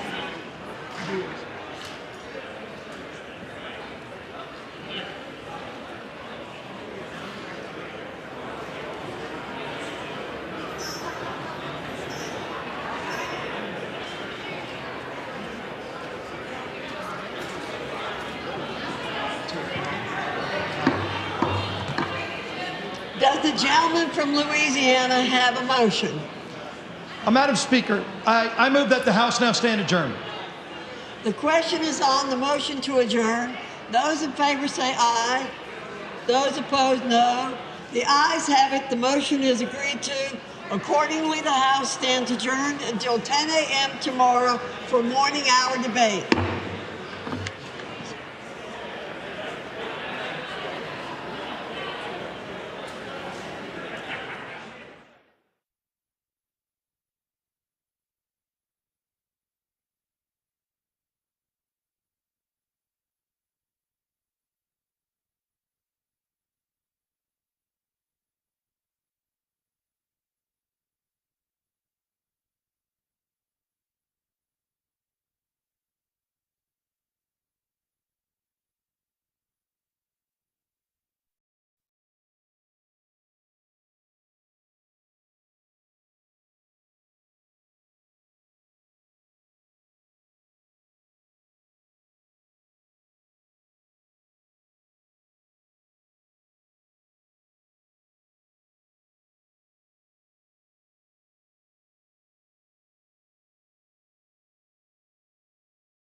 and as a democracy. So that's what I'm going to lay out tonight. Because whether you're from Wyandotte or Wichita, most Americans share three core beliefs: that the middle class is the engine of our country, that strong national security protects us from harm, and that our democracy, no matter how messy, is unparalleled and worth fighting for. Let's start with the economy. Michigan literally invented the middle class, the revolutionary idea that you could work at an auto plant and afford the car you were building. That's the American dream. And in order to expand and protect the middle class, we have to do a few basic things. We need to bring down the price of things we spend the most money on: groceries, housing, healthcare. We need to make more things in America with good-paying union jobs and bring our supply chains back home from places like China. We need to give American businesses the certainty they need to invest and create the jobs of the future. And we need a tax system that's fair for people who don't happen to make $1 billion. Look, the president talked a big game on the economy, but it's always important to read the fine print. So, do his plans actually help Americans get ahead? Not even close. President Trump is trying to deliver an unprecedented giveaway to his billionaire friends. He's on the hunt to find trillions of dollars to pass along to the wealthiest in America.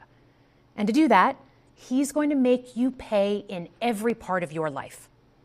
Grocery and home prices are going up, not down, and he hasn't laid out a credible plan to deal with either of those. His tariffs on allies like Canada will raise prices on energy, lumber, and cars, and start a trade war that will hurt manufacturing and farmers. Your premiums and prescriptions will cost more because the math on his proposals doesn't work without going after your health care. Meanwhile, for those keeping score, the national debt is going up, not down. And if he's not careful, he could walk us right into a recession. And one more thing. In order to pay for his plan, he could very well come after your retirement, the Social Security, Medicare, and VA benefits you worked your whole life to earn. The president claims he won't, but Elon Musk just called Social Security the biggest Ponzi scheme of all time. While we're on the subject of Elon Musk, is there anyone in America who is comfortable with him and his gang of 20-year-olds using their own computer servers to poke through your tax returns, your health information, and your bank accounts? No oversight, no protections against cyber attack, no guardrails on what they do with your private data. We need a more efficient government. You want to cut waste? I'll help you do it. But change doesn't need to be chaotic or make us less safe. The mindless firing of people who work to protect our nuclear weapons, keep our planes from crashing, and conduct the research that finds the cure for cancer, only to rehire them 2 days later? No CEO in America could do that without being summarily fired. Okay, so we've talked about economic security. How about national security? Let's start with the border. As someone who spent my whole career protecting our homeland, every country deserves to know who and what is coming across its border. Period. Democrats and Republicans should all be for that. But securing the border without actually fixing our broken immigration system is dealing with the symptom and not the disease. America is a nation of immigrants. We need a functional system keyed to the needs of our economy that allows vetted people to come and work here legally. So I look forward to the president's plan on that. Because here's the thing. Today's world is deeply interconnected. Migration, cyber threats, AI, environmental destruction, terrorism. One nation cannot face these issues alone. We need friends in all corners, and our safety depends on it. President Trump loves to say peace through strength. That's actually a line he stole from Ronald Reagan. But let me tell you, after the spectacle that just took place in the Oval Office last week, Reagan must be rolling in his grave. We all want an end to the war in Ukraine, but Reagan understood that true strength required America to combine our military and economic might with moral clarity. And that scene in the Oval Office wasn't just a bad episode of reality TV. It summed up Trump's whole approach to the world. He believes in cozying up to dictators like Vladimir Putin and kicking our friends like the Canadians in the teeth. He sees American leadership as merely a series of real estate transactions. As a Cold War kid, I'm thankful it was Reagan and not Trump in office in the 1980s. Trump would have lost us the Cold War. Donald Trump's actions suggest that in his heart, he doesn't believe we're an exceptional nation. He clearly doesn't think we should lead the world. Look, America is not perfect, but I stand with the majority of Americans who believe we are still exceptional, unparalleled. And I would rather have American leadership over Chinese or Russian leadership any day of the week. Because for generations, America has offered something better. Our security and our prosperity, yes, but our democracy, our very system of government, has been the aspiration of the world. And right now, it's at risk. It's at risk when the president decides you can pick and choose what rules you want to follow, when he ignores court orders and the Constitution itself, or when elected leaders stand by and just let it happen. But it's also at risk when the president pits Americans against each other, when he demonizes those who are different and tells certain people they shouldn't be included. Because America is not just a patch of land between two oceans. We are more than that. Generations have fought and died to secure the fundamental rights that define us. Those rights and the fight for them make us who we are. We're a nation of strivers, risk takers, innovators, and we are never satisfied. That is America's superpower. And look, I've lived and worked in many countries. I've seen democracies flicker out. I've seen what life is like when a government is rigged. You can't open a business without paying off a corrupt official. You can't criticize the guys in charge without getting a knock at the door in the middle of the night. So as much as we need to make our government more responsive to our lives today, don't for one moment fool yourself that democracy isn't precious and worth saving. But how do we actually do that? I know a lot of you have been asking that question. First, don't tune out. It's easy to be exhausted, but America needs you now more than ever. If previous generations had not fought for this democracy, where would we be today? Second, hold your elected officials, including me, accountable. Watch how they're voting. Go to town halls and demand they take action. That's as American as apple pie. Third, organize. Pick just one issue you're passionate about and engage. And doom scrolling doesn't count. Join a group that cares about your issue and act. And if you can't find one, start one. Some of the most important movements in our history have come from the bottle up.